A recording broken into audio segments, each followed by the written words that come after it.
Am I there? Can anyone hear me? My Mac crashed the second I started the stream, and I apologize. Obviously, my camera's all whacked out. Can you guys hear me? Wow, that's what I really look like. Hey everybody, 611. I apologize for the late start. I was on the phone, and I had my whole studio set up and thought it would be no problem, and my computer just crashed the second the show started in the middle of the intro. It just crashed. My apologize. Black background. Yes, I don't know what's happening. All my lights aren't working. I just restarted the computer and got back into the stream, and there it is. Anyway, Nathaniel Hannon.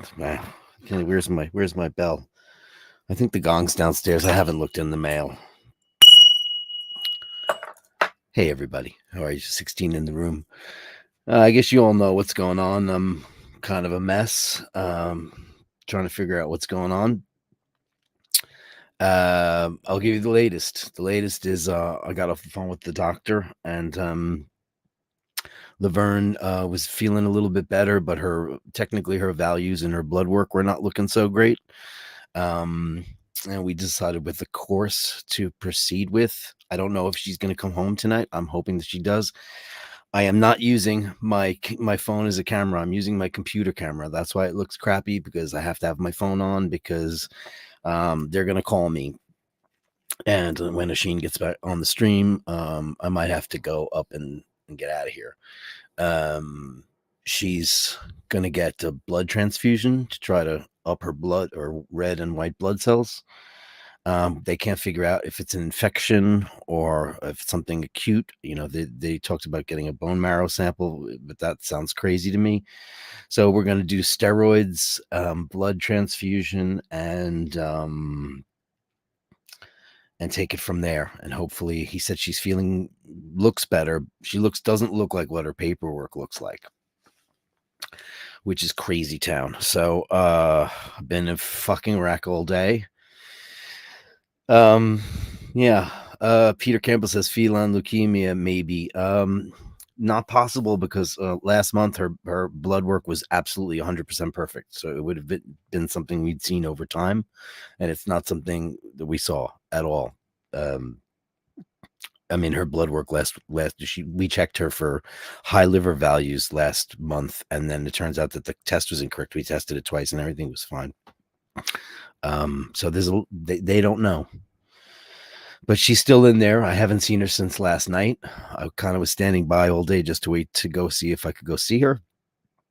And he said, we're going to start on with this immunotherapy, steroid, and they're going to give her a red blood transfusion. And we're going to take it from there. And hopefully, he said she might be able to come home tonight, but it doesn't look likely. But I definitely want to go in there and see her. So that's where we are. Ray says, Dirk, you devil. Hey, Ray, how are you?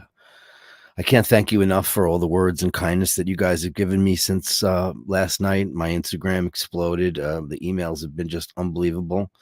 You guys is the best community I could ever wanted to be a part of. The nicest folks ever. Hello, silent smile, friend. Is it that the word? Hello, is that the word? It is. Hey, how are you? Hey, Nathaniel. Thank you for the super chat. It's amazing. And I apologize for the look of this screen. I don't know what happened. I had everything set up and it just went kaplowy. The only thing is I can't use my regular camera because I have to have my phone handy. Mark Gerard says, yes, we hear you. It's a miracle that my computer worked. It crashed completely. Yeah, I have a black background. Mark Gerard said, hope Laverne's okay. She's stable but guarded. And that's why I'm just kind of a little bit of a mess. You know what I mean? Scotty H says, heart to you, man. Love, man. Steve Ritter says, hope all's well. It's getting, it's just been a rough day, man. I just don't know what's happening. I really, really, really don't know what's going on here. Ali Nasser, great to see you too, buddy. I'm happy to be here. I just, I'd be happier if the doctor calls and says I can come in and get her. I just sat around and cleaned the house all day long, and I fell asleep sitting up with the phone in my hand, trying to see what was going on with that. Yeah. It's Hello Darkness, my old friend. That is the lyric. Yeah, the lyric is Hello Darkness, but it wasn't dark. Oh, that's all right. Hello, that's smart. Okay, that's how stupid I am. My brain is not screwed on entirely. I just grabbed a big coffee. I didn't even put a watch on. Isn't that funny? I didn't even put a watch on. Where is my watch? Here, I'll put a watch on just so I don't feel like it's. How are you guys all doing? You're the best people in the whole wide world. Today has been a very rough day for me. For it to come out of nowhere with my special lady, it's just been a nightmare. I mean, there's a team of doctors at the Animal Medical Center in Manhattan, and they have been nothing but spectacular, really, really sweet and wonderful. And they too still can't figure it out. They're perplexed and they don't know why. She had last night. She got she had very, very low potassium. And they thought that after a bag of potassium and a bag of fluids that she'd be back on track and feeling better. And while she looks improved, her paperwork actually looked worse, they said. But they said that doesn't really mean anything at this time. They said she's handling it well. I asked if she was in peril, and he said not immediately. And that's some kind of comfort, but I'm assuming at some point during this broadcast, I'm going to have to take a phone call or skedoodle. I actually live right at the beginning of Queens in Long Island City, and she's about a 5-minute cab ride away. Literally, it's just on the other side. I'm on this side of the river, and the hospital's on the other side of the river. And you could just imagine my brain is all, completely fucked. Yeah. Hugs and love from Norway. Steiny, thank you very much. Or is it Steiny, Bernstein. Dirk, doing a mood night. Things will be okay. Laverne will be fine. From your mouth to God's ears, my friend, because I'm not ready. I am in no way, shape, or form ready to lose her. And, I just didn't expect, this to happen. I just thought I'd go in there, she'd get hydrated and She had an appointment this morning with her regular doctor to have her blood work redone because the blood work was crazy. And it turns out the blood work wasn't crazy. It was that. But it's crazy. It just wasn't a mistake in the lab. It was something very weird. So it could be an acute infection. So they also started her off on a broad spectrum antibiotic. Maybe that'll do the trick. Anything. Vasilios. Hope everything went well. Well, we're working on it. We're working on it. Sydney Watch fan. Good day. Good morning, Dirk and every good morning, right? Good morning. I don't know what time it is because I've just been a zombie all day. Hudson Harvey, hey man, hey Dirk, sorry to hear about your troubles. Thank you so much. Angelo Minichiello, good evening. Best of luck for Laverne. Man, she hasn't been on the desk. She's been weird, like in the bathtub. She's severely anemic. Something went on with the lady's blood. Something went on. Maybe some kind of infection. Who the hell knows what did it? Nobody knows at this point. I mean, she had caught a mouse a week and a half ago, and she just walked out of the bedroom with it in her mouth. I thought maybe she got secondary poisoning. I don't know, but it's not good. Jill Jones, Kia Ora from New Zealand. Kia Ora, man. Kayat Kaloy praying Laverne speedy healing. Me too, man. Travis Watts for Laverne. Thank you. Sydney Watch. Hope all is well with Laverne. Thanks, guys. What are you all doing on this Friday evening? Were you guys watching Who Needs a Drink? I'm sure you are. I obviously wasn't tuning into it tonight. I usually do. I did not tonight because I just can't think straight. I barely got this stream going, and then when I did, it just conked out on me completely, and I just don't know what the hell was going on with that. Got everything set up. I had my background. And I have a green screen. It just failed. I just pulled it off, and I pulled that because I was like, oh, my computer can't handle it right now. Andrew Wolkovich, thank you so much, man. Here's my striker. Upvote and subscribe to Dirk. Pray everyone for better days. Things are going through. This is the best health she's had in ages and ages. So I thank you all for that. And here's the big man right now. Hey, I barely got this thing going. I started the show, and my whole computer crashed. Oh no! In the middle of the intro. Fuck! No green screen. The green screen is there, and I have to use my computer camera because I have to have my phone handy. I can see that. Yeah, it's crap. Look, I look like a albino. Yeah, it's like the bad old days. It's like the bad old days. I know. I had everything. Green screen, everything going, and it just like crash. I was like, holy fuck. Oh, that's shitty, man. So what had happened was I was on the phone with Laverne's doctor, and he said, we're gonna do this, that, or the other. And he said, just hang tight. So I'm sitting on my couch with the phone in my hand. I hang up with him, and I just like kind of dozed off. I dozed off, and then I look at I go like this, and it says 5:58, and I went, "Oh my god, how the fuck?" You dozed off because you weren't sleeping last night. I didn't worried. Sleep. Not a wink. Yeah. I fell asleep sitting up. So thank you for that, Andrew, and all these beautiful people in the room for all their kind thoughts and messages and crazy stuff. Yeah, I don't know. How are you doing, Ish? I'm doing grand. I want to fix the temperature on my screen, but I'm afraid my computer's gonna crash. No, leave it. It's fine. You're here. We can hear you. It's fine. I came back on, and the stream was live, and I just clicked enter studio, and I was like, "Can you guys hear me? Is it going to be able to work like that?" Oh, jeez. Hey, you want to see something? Here's my green screen. Yeah, and it's just so funny. I was like, okay, I'm gonna be on time. I scheduled for 6:05. I said, let me fix this, and then boom. But I can't use my good camera and my background because no worries. It's all because I gotta, I said sometime during the stream I'm either gonna grab a phone call or I'm just gonna say, Asheen, take the show. Okay, that's no problem. Because if I have to bolt out of here, I'm gonna bolt out of here. Do what you got to do, man. It's okay. Looks like Laverne's in for another night, then probably. I'm assuming so. We discussed a couple of different courses of action, and like there was like two scenarios. Like they can't figure out what's going on with her blood values because they took them twice, and he said the second one looked worse than the first one. Hmm. and she's got like low red blood cells, low white blood cells, low platelets. She's got needs potassium, and Yeah. meanwhile, 1 month ago, her blood levels, everything was perfect. So, like, what could have happened?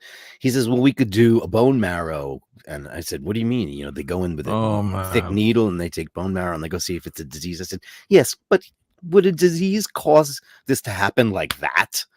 He said, "No, not really." I said, "So then what's the proper course of action to get her stabilized to the point where she could feel stronger, better, blah, blah, blah?" So she's getting a blood transfusion. Oh, She's Jesus getting Christ. she's had that before when she got rat poisoned, and you know what? It helped her out immeasurably. So she's going to Okay. get a bag of red blood cells. She's on immunotherapy, immunosuppression therapy, and she's on a broad spectrum antibiotic. And he says, and then I'll let you know how she's doing. Hopefully she tolerates this well, and I'll give you a call, and then we'll take it from there. I said, does that mean she can come home tonight? And he said, well, it all depends on how she's doing. And he says, I'd love to have her in here for another night, but Jeez, I'm sure he would. I'm sorry to be no, cynical, but no, I'm no, no, sure no, they no. fucking love to have her in and charge you another $2,000 or whatever. It's 1865 a night. It's more expensive than the Ritz Carlton. It's just not even right. It's just, it's the most, the best animal hospital, or Yeah, one of yeah. the best in the world, and it's, it costs a lot of money. They should have some kind of program though when you hit like 10 grand, it's like the rest is free. you know That's not what they're in it for, man. I don't know if they're in it. I don't, I hate to think like that. I know that there's Jesus, amazing doctors from there. here, that's what it looks like. I'm sorry to say, but yeah, I'm sure she's Whatever. in great care, and that's the important thing. I'm just, tad cynical about that, but okay. I mean, As long as everything's okay, that's the important thing. at the end of the day, I don't really give a shit as long as she comes home and Yeah. and she's in there alone. I haven't seen her since last night, so I wanted to go in there. And then they said, well, after you could probably come in right after either she'll go home or you'll come in and get to see her. Because I want her to know that we're here. She's alone in there. I'm sure people are being nice to her, but she's probably in some kind of cage. She's in the ICU. Yeah. My sister Carrie says they need a St. Jude's for animals. Yeah, that's what they do. Because, when kids with cancer go to St. Jude's, it's completely free. You don't have to do anything. You just go in there and you bring your cancerous child and they just take care of the rest because it's donations. But meanwhile, the Animal Medical Center is built upon donations as well. Yeah, they charge a lot of money, but it's like, I think it's probably even a registered charity. It can't be registered for profit. I doubt. My brother we had a cat. I missed a lot of the cat years. We had a million cats, when we were growing up. Cats and dogs, lots of them. And I moved away to America and stuff. And I came home, I don't know, was it 6 years ago or something? And my older brother was there in Ireland at the time. And the cat was getting old, a bit like Laverne, not that old though. But the cat had some sort of eye problem and needed to have one eye taken out. Yeah. And it was a big deal. And, I had to go along with, did I go along with him or I had to go along and pick up the cat? I can't remember what it was. But anyway, the cat had this operation, wound up with only one eye. And I remember the bill was $300. The thing was in there. He was in there for fucking days and days, and it was a major operation. And it was, and we were like, "Oh my god, that's so expensive," Isn't that funny? So Yeah. whatever, it's just perspective. Yeah. But whatever. Yeah. We hit $5,000 before we left the building last night, before we actually walked out. I mean, that's what it was. It was $5,000 before we signed, like as the second we signed the paper, it was 5K. And it was like, here's what we're going to do. And when he said it to me, because we were talking about, oh, it's potassium and blah, and the doctor was very nice. He pulls you aside into a separate office. They triaged her. They took her in the back and he said, she's feeling a little bit better. And then he goes, it's off the top. It'll be about $5,000. And I just, kind of just heard it. It's like, oh my Like, okay. All right. Yeah, and then they did the paperwork, and then it came back, and they wanted it, it up front, and then I just said I saw a bunch of things on the thing. Said, do we really need to do X-rays and sonograms? We did a sonogram last month, and that's like another $1,200. I said, do we need to do that? And like, well, we don't need to do that. I said, can we just take off all the stuff we don't need to do right now? let's just stabilize her. I said it's more important for me instead of doing research, because it's a research hospital. So Yeah. instead of doing research on my beloved, can we just stabilize her to the fact, like, give her the blood, give her the plasma, give her the whatever platelets, whatever, blah blah blah blah blah, and then if we want to do some research, we could do that later. Yeah.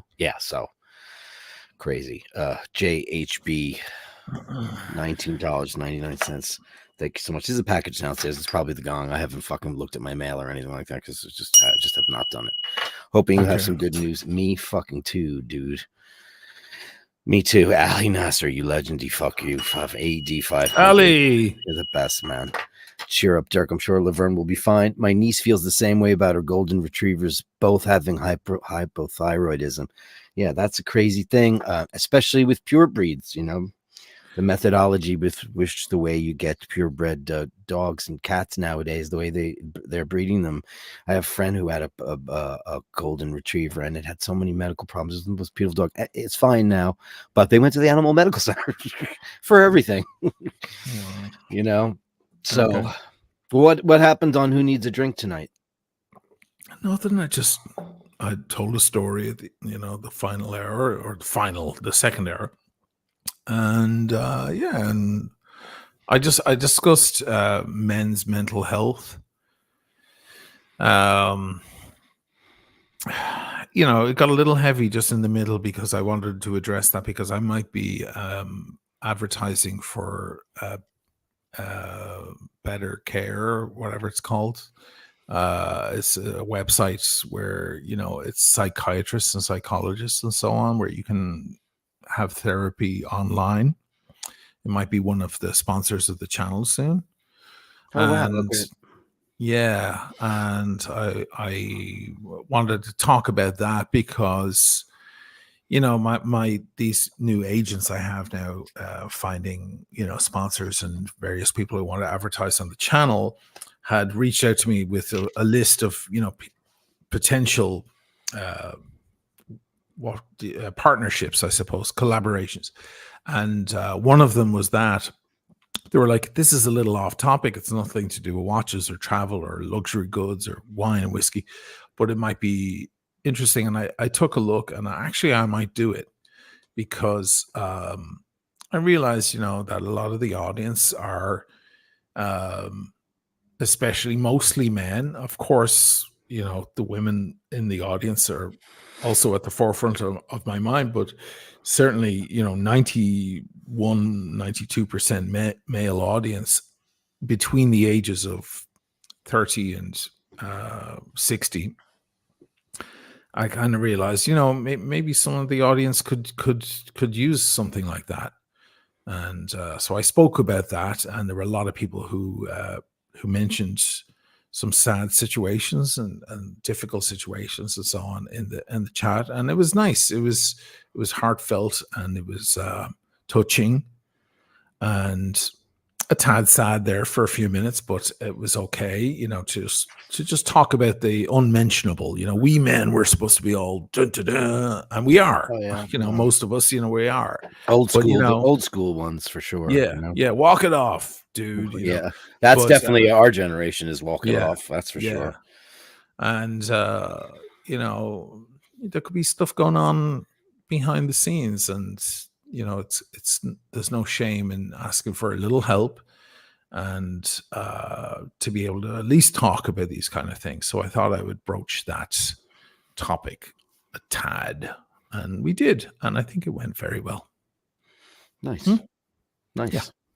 There was a commercial that I showed everybody about that, but I'm not going to bring it up now because I know you're emotional right now, and if you see this commercial, you're going to break down. I couldn't Anyway, it tell how was many times I fucking broke down crying on my phone with my sisters today. yeah, yeah. You know? You've had enough of that stuff. So anyway, it was a good show. It was nice. It was a nice show, and it wasn't very gossipy. I did touch the gossip thing for a second, but moved straight off it then. Anybody The know one- any good jokes? Look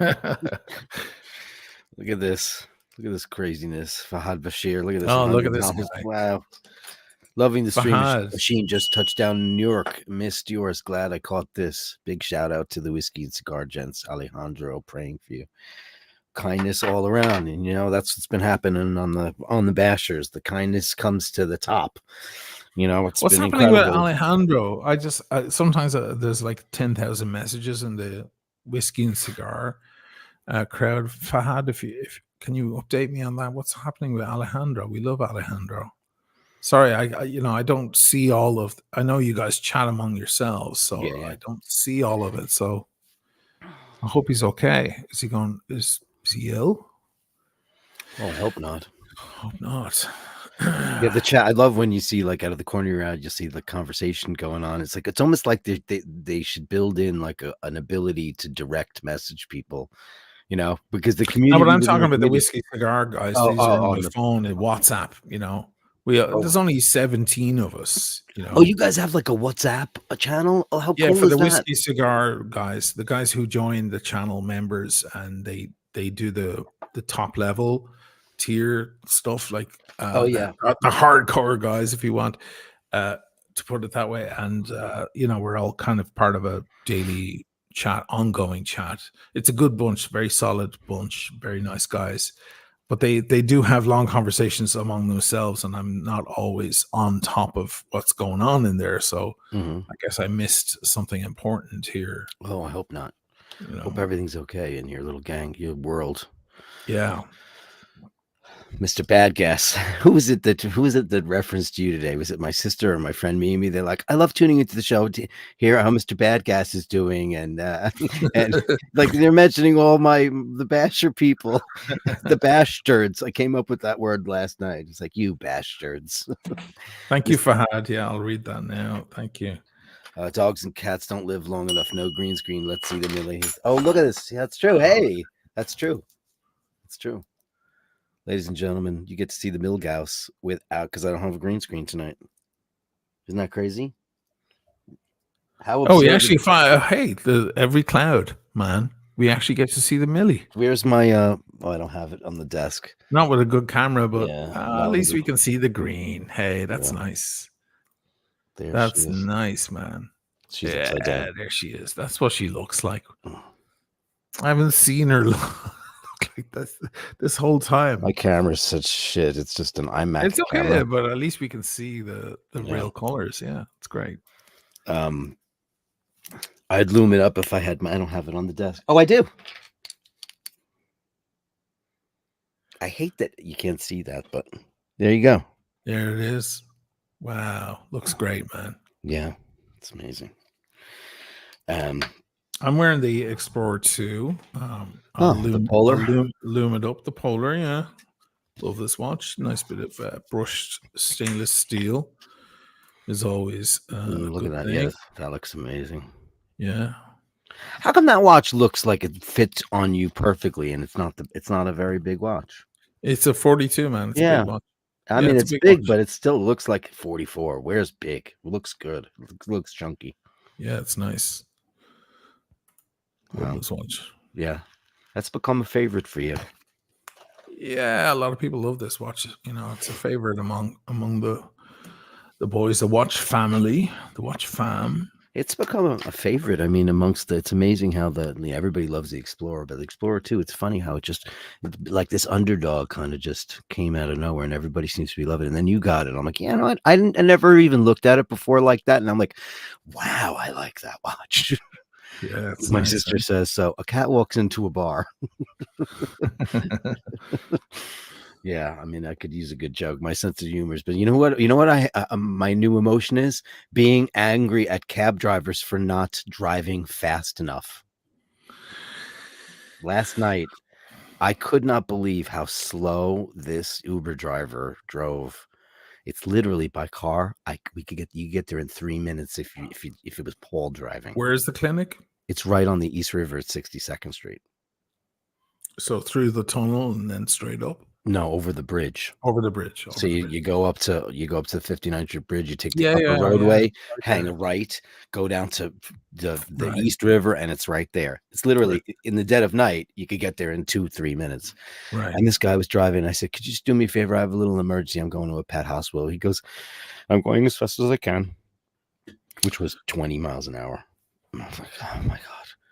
Nam Myoho Renge Kyo, Nam Myoho Renge Kyo, Nam Myoho Renge Kyo, Nam Myoho Renge Kyo.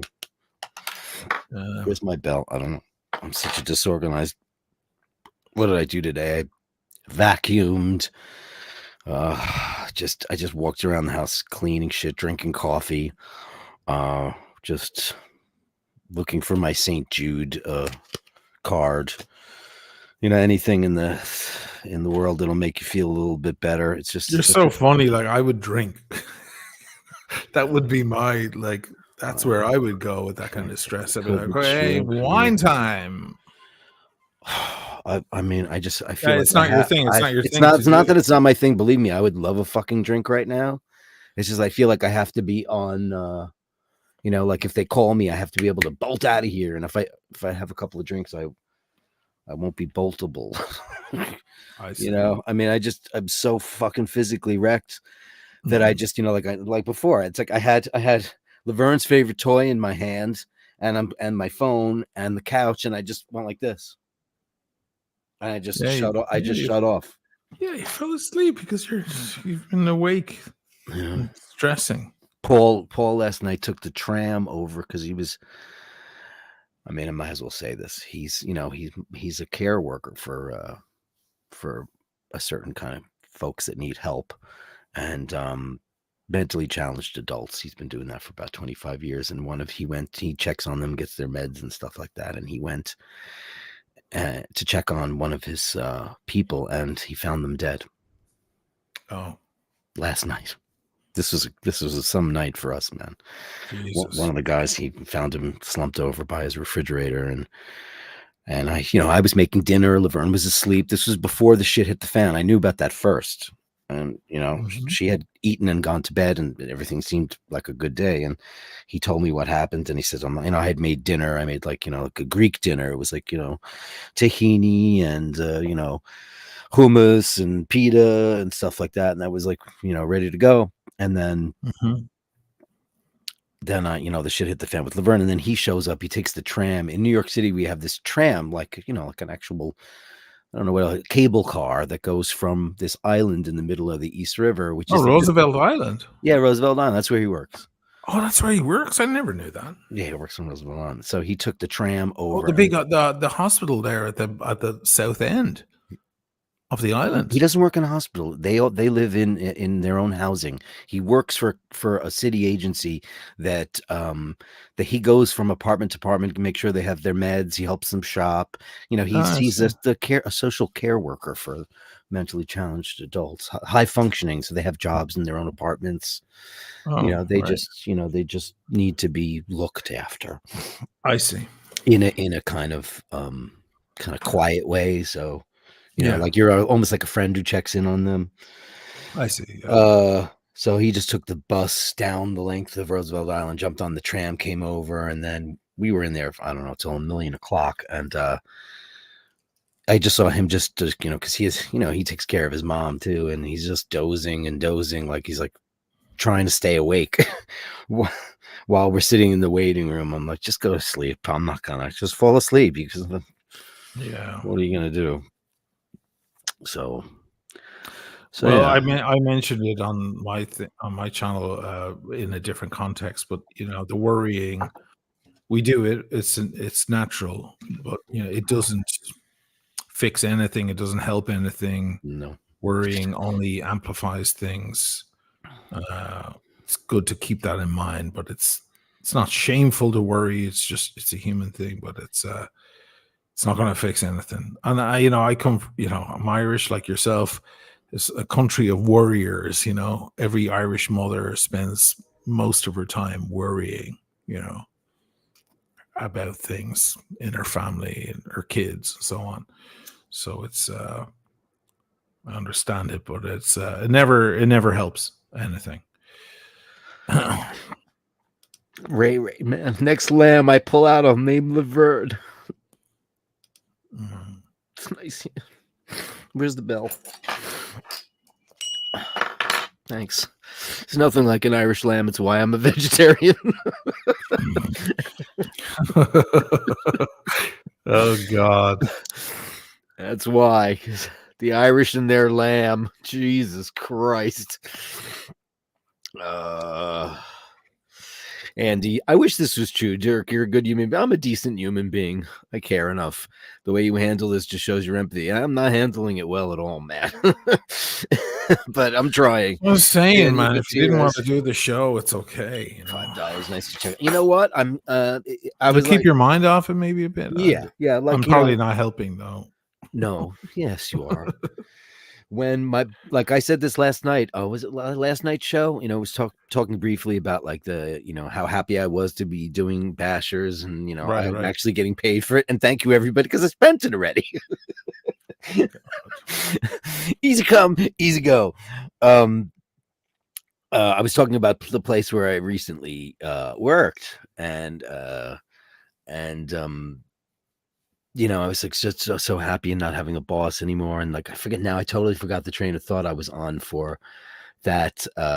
But yeah, it was about, what was I talking about? I forgot. Go ahead. Okay, I'll remember it in a minute. Just got a little, as the kids like to say, I got a little emotional. That's okay, man. Daniel, $5 nice. You check out each on each other. Lesson from Who Needs a Drink. Just a few. Yeah, I mean, listen. Yeah. So I was talking about how grateful I was to have this as a job and not have to go into the city and work for a family of. Imagine you were at the bar today. You'd be like fucking going. Oh, that was the point I was making about handling stuff. Yeah. Both of my parents died. I went to work that day because what am I going to do? Help the coroner out? What could I do?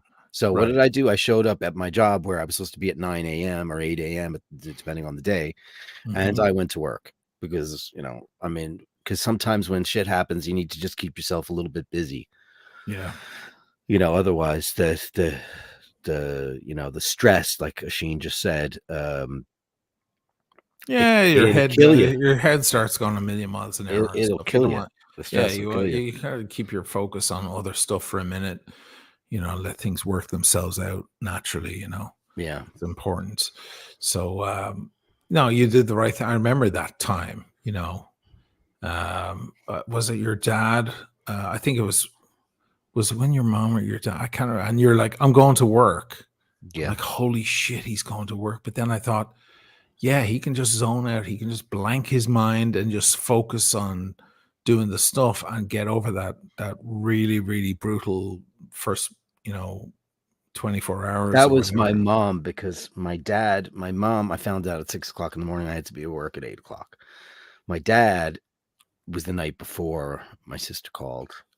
Right. And she said, tell him to pick up his phone. She texted Paul, tell him to pick up his phone. And then she told him, and he looked at me and he said, your dad's dead. And then I had an evening to process that. My mother went first, and I had absolutely no time to process that at all. So I went to work because I didn't know what to do. What were you like at work? Were you quiet? I was complete. Everybody said, because you know who I am. Talk a dog off a meat truck, and I always bring everybody chocolates every day. That was my thing. I'm like turning into an old man. I would bring chocolates, and I'd put them on the bar for the staff. So when they came to get drinks, everybody grab a Kit Kat. These guys had no idea who they had. Nah, they don't. They don't. Like, think of it. And that motherfucker who fired me from the place, when he had just started, he had only been there about 10 days. He goes, oh, every day you pick out such cool chocolates. He goes, I like these best, meaning the M&M peanut. He goes, I like these the best. Just so you know, I like these the best.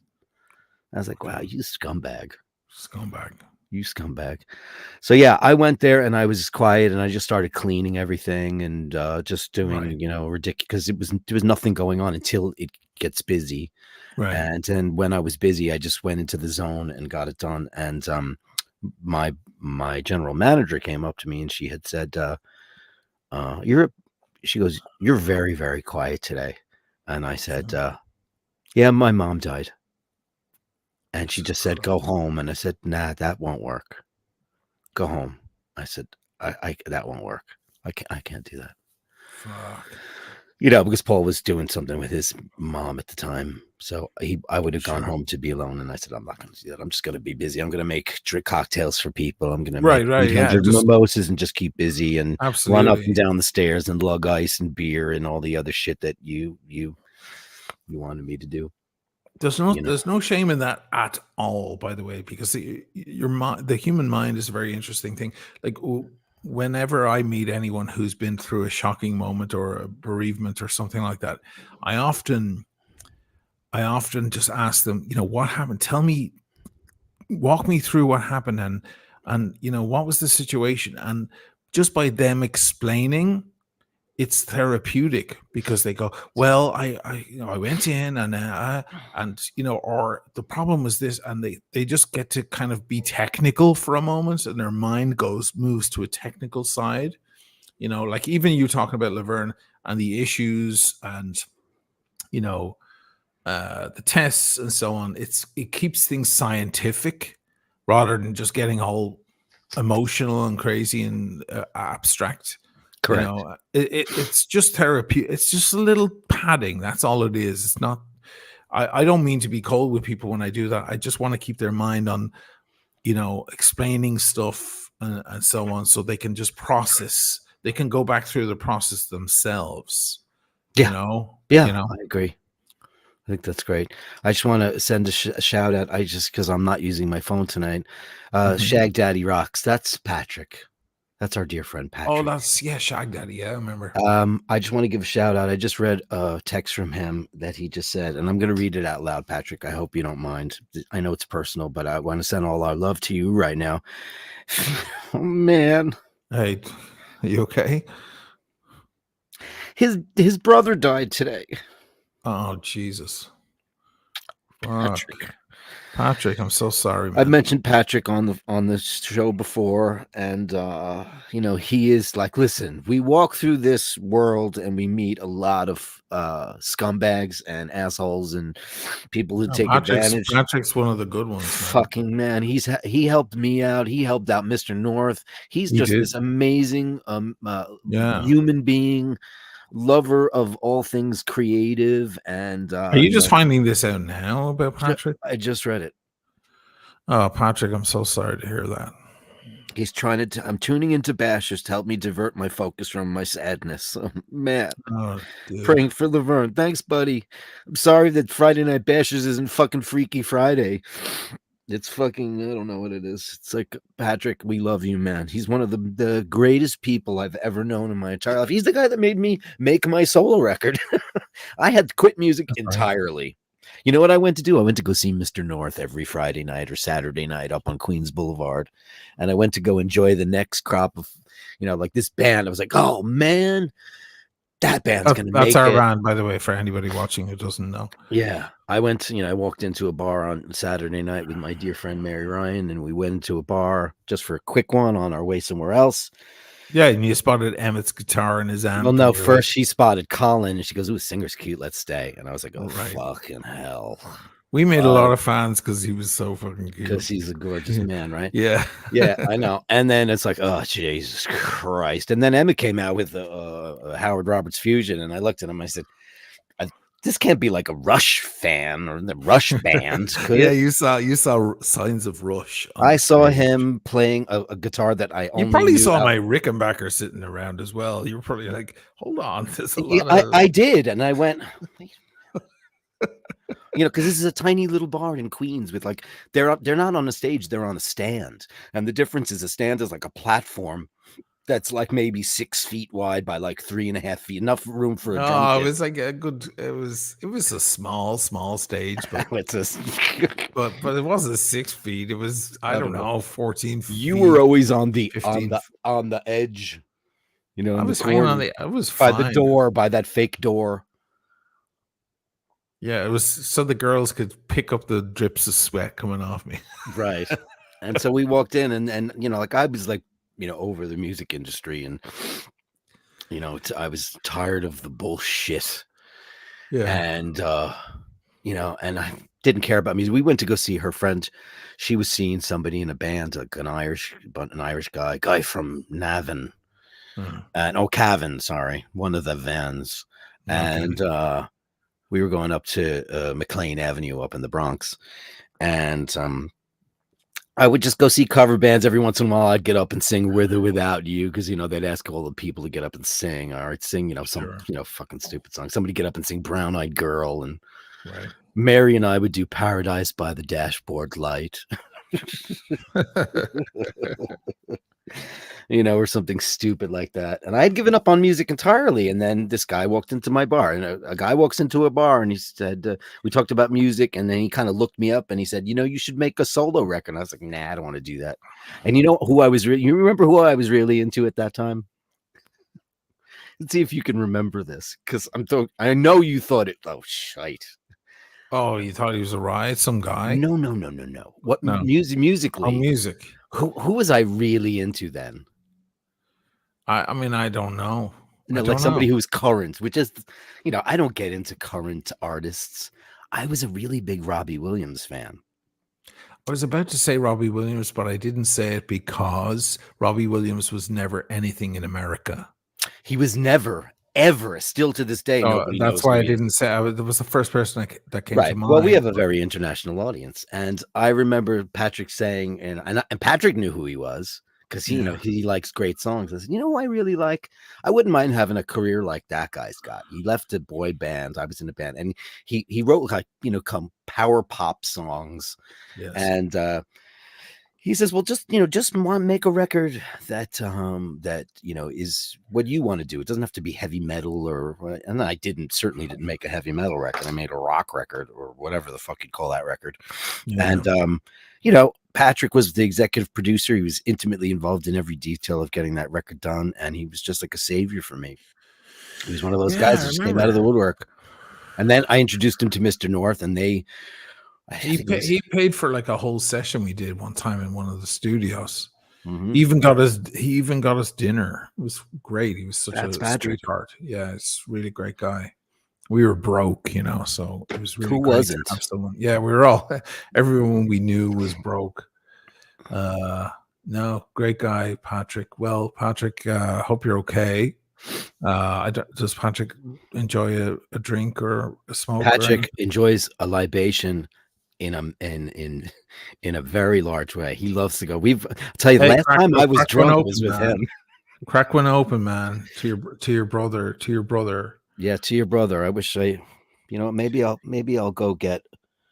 Yeah, let's have it. You talk. I'm gonna make a drink. Okay, you go do your thing, man. You're okay. He's all right. Turk, that's his baby. Laverne is his baby. They don't have children in the house. That's his child. So he's very, very connected to Laverne. But Patrick, crack open a drink, man. I'm sure maybe you already have, and we'll do a cheers in a minute when Dirk gets back. Listen, it's a very important thing to. One person reached out to me today because I was talking about that stuff on Instagram, and one person said, I lost my parents during the year, and last summer was a very difficult time. I said, listen, the best thing you can do for them is to live happily and fruitfully and to the fullest. It would make a person so mad. If there's any truth to spirituality, and we die and our souls can look down on other people or whatever, I'll be so mad if other people don't move on with their life and live, not forget, but just live on and enjoy every moment they have. It's a very important thing to enjoy and celebrate. There's a reason why Irish wakes are fun. A wake in every other culture that I have ever heard of is usually a sad event, but a wake an Irish wake is a fun thing. It's Irish wakes are very famous because everyone has a big party and sings songs and laughs and enjoys and tells the funniest, most embarrassing joke about the deceased, so everyone can have a good old laugh. And it's a beautiful way. It's actually a beautiful thing. It seems a little cold hearted, but it's not. It's a celebration of the person, Yeah, it's not. and it's a beautiful way to celebrate that you're alive and you remember the person, and that's a very, very strong thing, very important thing. So, Patrick, do you have a Patrick, drink? Do you I have a do. drink? I You made do. myself Okay. a select spritz. There you go. There I'll you have go. just the Patrick, one, and this is to you, Patrick. We love you, man. And thank you. love you, Here's to man. everybody who said stuff about Laverne. And Scotty H just sent me a PayPal. Thank you very much, Scott. Man, you're Oh, a you did. one in a million. Thank you so much. Legend. Look, I can actually read my phone. You know what I'm gonna do? I'm gonna get a real camera for my fucking For your computer. show. That's probably a good idea. It's probably a good idea to get a real camera, but it's okay. Oh my god, that's good. I'm sure it is. I forgot Hey, how much listen. I missed Select. If anybody I mean, doesn't know what this is a aperitivo veneziani, right? Veneziano. Veneziano. It's just something. The It's like original. It's the first original, the aperitivo. first one. Like instead of like an Aperol spritz, this is you It only find predates this. Aperol. It It does. predates Chinar. It predates Campari. It predates them It all. predates Campari as well. Yeah. Oh It's shit! 120. It's 120 years old. Select. I like Select is how Campari. they say it here. Yeah. Is that okay to say? I Campari is really great. like, I like a Campari. I like a Campari. and I The like older you get, Chianti. man, the more you like the harder, sharper tastes. I I'm like looking the forward to bitters. going to Milan the next time. I have to bring one of my APs to Milan to have it looked at. And Why? as like the crown is like skipping a little, I'm just like, yeah, I've got to have that checked while it's still under warranty till the end of 2026. I want to go anyway. I want to go buy the AP AD there and say hello. And Ilana is there now. She was here in Venice before that AD closed, and she said she handed me her card and she goes, "I'm going to Milan, so whenever you're in the mood, let me know ahead of time and come see us in Milan." So obviously my daughter's there, so I have a reason to go. And what's happening? Where's the music? My phone just made a noise because my phone is on the desk. Okay. So I'm gonna go by there, but I will be going by that Campari place on the square and having a Campari spritz or a Negroni or something right there on the square and the piazza, because that's monumental, that spot. Negronis, I won't do because that's made for a man. I Negronis can't are handle pretty, it. and the Negronis they make there, it's like art, man. It's a beautiful thing. Where was the Negroni invented? Was it Milan? No, Negroni was also Venetian. Oh, it was. Yeah. The name of the guy his family name was Negroni. Oh, okay. Yeah, it's also Venice is full of firsts. It's full. The first casino is here. The first Jewish ghetto in the world is here. Venice is so many words in Italian and in English originate from Venice. This is a city of firsts. It's amazing. The more you discover about where things come from in Venice, is fucking crazy. I just got a weird comment from Ray, so I wanted to see what this says. Is he okay? Ray was very poetic in my thing. He wrote like a little paragraph and it was all rhyming and stuff. He's out there on the rock drinking beer. Angelo Minichello. Dirk, oh shit! Oh man, Angelo Minichello, grazie mille. Thank you so much, Dirk. I sent you an anecdote to look at. All the best to all. Thank you so much, Angelo. Look at this. Look what I got. He wasn't kidding. He wasn't kidding at all. What you doing? Laverne the lamb was just born. He just pulled the lamb on the farm. He just pulled the lamb. Look at that. It's still wet. My Oh God. man. That's a heat lamp as well, isn't it? Wow. Thanks, Ray Ray. They That's do that in. beautiful. That's nice, man. They do that with. We had a cat years ago that went through a little trauma with a fight with a stray cat, and the cat lost half its ability, like one half of his body wouldn't work, and we brought it to the vet in the middle of the night, and the vet said, "Yeah, the cat's in shock because of that confrontation, and we need." And he put him under a heat lamp, and he played Pink Floyd. He put on Dark Side of the Moon. He And played that Pink. fixed him. He was there for a couple of days, Oh and boy. he was just like, let me keep him here for a couple of days and just relaxed under the heat lamp, nice and warm. And he puts on music low in the background just to relax. And that was his way. He was a really interesting vet. Wow, I love that. That sounds like that. I told you that Irish ride who used to have a show. His name's Noel Fitzpatrick. Mhm. Super handsome dude from Ireland, had his own show. He's like a super vet, but I think his practice is in England, if I'm right. He was like Okay. about to become some big superstar, like one of these celebrity doctors or whatever. And he had all these amazing, he did equine and everything. He did all kinds of, farm animals and stuff, like The Lamb Lies Down on Broad. The Lamb And Lies the Down. lamb Yeah. on One of my Broadway. favorite albums ever. Yeah, it's a masterpiece. Once I started though, I can't No, you have to I listen to it have all to the time. listen all the way to the end. That's the problem with The Lamb. That's true. It's a great Graham album. Cartwright says he's just a fat dancer from Stoke. Who was the one that's called him that? Fat dancer. Oh, Liam Gallagher said that. Called Robbie. Meanwhile, they were mates, but you know what the problem was? They were sharing coke, smoke, and girls. They like shared a girl, and that's funny. Conair said, "She's the One" is a good song. I think that "She's the One" is not. He didn't write that. It's like somebody great wrote that song, like Paul Weller or something. It's not Mm. his song. Come on, he's got great songs. Him and Kylie, Kids. I don't know. He's got an album called. His records are produced like great records from yesteryear. They're Mhm. sterling pop achievements with they're like great guitar tones, great drums. They're sterlingly recorded.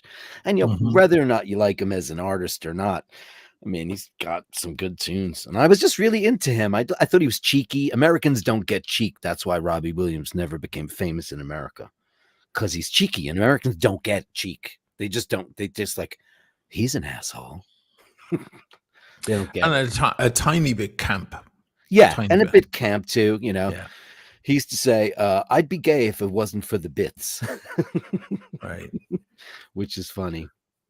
Yeah. Some Andrew, stuff just doesn't yeah, translate it over. doesn't translate. It's like I don't get Monty Python. I just don't get it. I don't Mhm. get it. It's like, and I spent a lot of time over there, but I just some British humor I absolutely love, but I don't get like all that mad Capri, and I hate slapstick. Slapstick is not my thing. Yeah. But that's just everybody. Everybody's got a different style. Andrew Sure. says we should all take a moment today to give thanks for all those who have touched our lives, to be an inspiration and a blessing in our memories. You're a fucking legend, man. I gotta say, you know what? He starts out every show with like an affirmation. You're a very calming, peaceful, wonderful person, and I'm glad to know you, my friend Andrew. Thank you so much. Thank you so much. Scotty H with the $1.99 and the PayPal. He sent me a PayPal because you're Are a fucking legendary great. guy. Can't thank you guys enough. And the poor and some stuff for my dear friend Patrick. Condolences to Patrick. Travis lost his little brother last September. He was 47. Man, that's fucking young. Shag Jesus. Daddy is drinking a margarita right now, which was the Oh, last drink I shared with my brother Tom, who passed away today. We'll send a picture of that to Dirk's email. Send it to basherdirk@gmail.com. I've got that up, and I'll that up right now, and I will post Basher it. Oh, Dirk. you did. Here Basher it is. Dirk. Basher Dirk, and here it is right now. Oh yeah. Oh, nice. Look how fucking young and sexy Patrick looks, and fit. Look how fit that guy is. Yeah, he looks very You're a fit. dick. Look at that. You look fucking, you sexy beast, you. You Yeah, look man, he great. looks great. He looks great. When I met him, he was hanging with Nice photo. his work crew. He had a really great crew, and they used to come for lunch every day at Rio. Where's And that photo, do you think? There. Is that up at Cape Cod or somewhere?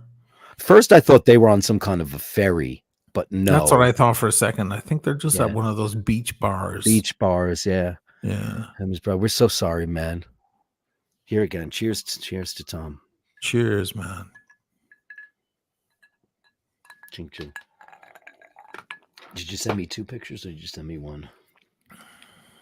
That's it. Yeah. Thanks for that, man. Who else we have? Andrew says, Patrick, in his memory, a blessing for all those his life touched. You're a very wise guy. You're a very wise guy, Andrew, with that. Thank you so much. Thank you so much. Sorry to be such a downer tonight. It just it's been a rough one. Dean with $1.99. Thank you so much. She's the one was written by World Party, right? And if I'm wasn't Guy Chambers in World Party? Is that what it was, or he was part? I think so, because his producer is a guy named Guy Chambers, who's a brilliant guy. He writes all those orchestrations, because Robbie's got great like string arrangements on his records. Yeah, Like, beautiful. really beautiful shit. And you know what they do? They go to like Abbey Road, or they go to the Capitol Studios in Los Angeles, and like he did a swing record. It's called Sing When You're Winning, and or is it Swing When You're Winning? It's Swing When You're Winning. And they used all the surviving members of Frank Sinatra's band and brought them to LA. They went to Capitol Studios where Frank made all his records. You know, that's what money will do for you. You know, and Robbie certainly made enough money, because he had like 8 #1 records and 8 #1 singles. Big fan. I still listen to that one record called Sing When You're Winning. It's just every song on that record is just joyful and beautiful. And I like the way he sings. I think he's cool. I mean, compare that. People are like, oh, Robbie shite. Yeah, compare that to Cardi B. Suck that. You know, the stuff you get to listen to now. You know, people who like judged music back then, like Oasis is shite. You know, like, yeah, well, you can have Little Nas X then, or whatever the crap that people get to listen to. It's funny. Who would have thought that like when we hated music back in the day, it would be replaced by robots? It's gonna be, man. AI. In 10 years, that'll be it. It'll just be AI, and we'll have our favorite AI generators. Yeah. Man, you go into you'll name an artist and it'll be some computer program. Yeah, I went to the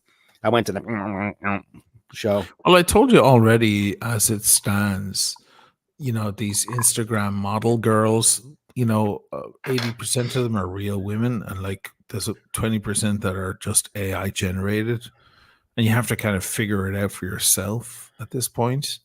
And, you know, Moore's law, a very famous law in tech, that every 6 months things will double in, you know, they'll get twice as advanced. So it's accelerating at a crazy level. So it, you know, it stands to reason that in 1 or 2 years maximum, that it'll be almost impossible to distinguish AI from reality, because it's learning because AI is learning so fast. The development is so it's so scary. Yeah, it's exponential. It's just the curve on it is wild. And so yeah, that'll be the future. And then we'll all be Cardi B will be a dream come true to us. That do you remember when things were great back in the Cardi B days? Because at least she was a real human. Right. So it's always, that's why I never believed in the things aren't like the way they used to be kind of doctrine. I remember listening to Tales from Topographic Oceans by Yes in my grandmother's house. My older brother bought the record. It was a double record, and we put it on, and we were sitting there, little fucking spotty teenagers going, oh my God, this is amazing. And this is one of the most instrumentally brilliant bands of all time. And my grandfather came down and he went, douche, douche, douche. That's all this music is. Is that what you like to listen to? Just douche, douche, douche. That's all he heard. In Tales from Topographic Oceans, like some of the like it's basically classical music in a rock band, but to him it sounded like douche douche douche. And from that moment on, I always thought, I'll never listen to anyone ever say, "Oh, things aren't like the way they used to be again," ever, because just wait. Because in the 80s, when I was a kid, I was listening to progressive rock music from the 70s. Yeah, So of 80s course. 80s pop music was on the radio all the time, fucking Careless Whisper and shit, right? And I didn't have any time for it. Now I listen to Careless Whisper and it's fucking genius, Right. right? So Yeah. I'm just thinking that's gonna keep going and keep going. So now here we are. In 10 years, maybe even just 5 years, half of the shit on the radio is going to be AI generated, and we'll be lusting after at least when humans used to write. And Right. Cardi B and Kanye West and all are going to be the Beethovens of yesteryear, because we'll be like, at least it was a real human. That's fucked. Because scientifically, that's what we're looking at. I figured that out when I was 13 years old. I'm 50 now. You need to catch up, Dirkus Maximus. Nah, I want to be a cranky old man. You have to start. Yeah, you want to be a cranky old man. You do. I do. That's the revealing science of God, motherfucker. Oh my God, I need to listen. That's to that a reference. That's a Yes song. Proper. That's the first side of that record. The revealing science of God is the first side of the 4 sides of that record. That record is amazing. Yeah, that's a ridiculous record. But meanwhile, what's my favorite Yes record? The one after it. Relayer. Tormato. Relayer. I love Relayer. I love Relayer too. I love Patrick Moraz. I don't know why. I love Rick Wakeman, of course. Who doesn't? Because he's a god. But I don't know what it is. The sound of Relayer. I just love that. I love that album. Tormato, I don't know that well. I don't know that record very well. Awaken is on that record. Yeah, I know that. Oh, dear God. I don't know it that well. That's life-changing. Awakening is life-changing. Especially in you that you're into piano, man. The whole intro, the first minute of that is a huge piano intro. Before the song even starts, there's a huge piano intro. That's Future Times Rejoice, right? Yeah, let's look at that. Kid Who Killed the Whale, right? Madrigal released below, of course. And Wondrous Stories is on there. Wondrous Stories. It's beautiful. And yeah. Oh, fuck, there's tons of shit. And you want vocal lyrics, Oz and millions of lyrics. That's all over that record as well. The Going for the One, the end of Going for the One is all, it's like Queen lyrics. Oh, Going for the One. I thought you were talking about Tormato. Oh, Going for the One, yeah. Oh, that's the one I'm thinking of. Sorry. Yeah. No, sorry, not Tormato. Erase everything I just said. Going for the One. Yeah, Going for the One. Oh, that I know. It's like, wait a minute. I wonder the stories. Yeah, I'm fucked up.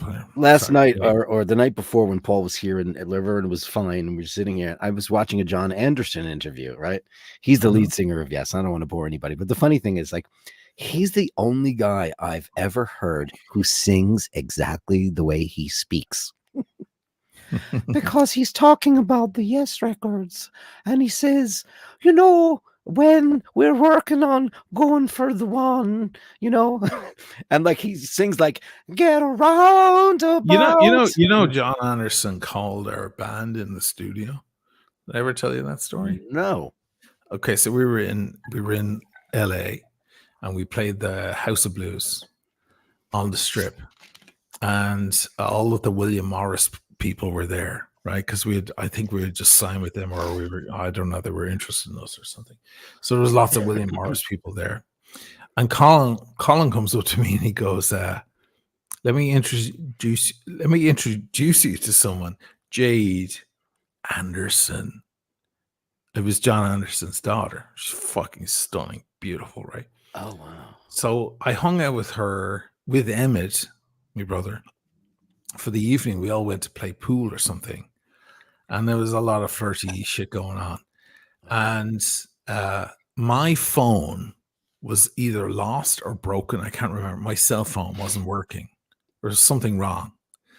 So she says to me, give me your number and let me know, like, and we can hang out more. And I said, well, my phone's fucked. I'll give you my brother's number. So I gave her Emmett's phone number, right? But then in the end, we left the next day, and I didn't get to hang out with Jade anymore. I would have loved to, man. She was fucking stunning. And she had her own music as well, which was kind of crap, but whatever. Oh, but she's John Anderson's daughter. But she went back home. She had the British accent, a kind of grand British accent. Posh. And posh. And she went back, I guess, to Britain, and she told her dad about this band, Mr. North. So one day we're in the studio. It was only like a week later or something. We're in the studio in New York, in Dumbo Studios down in Chelsea, 28th and something. I can't remember, 6th or something.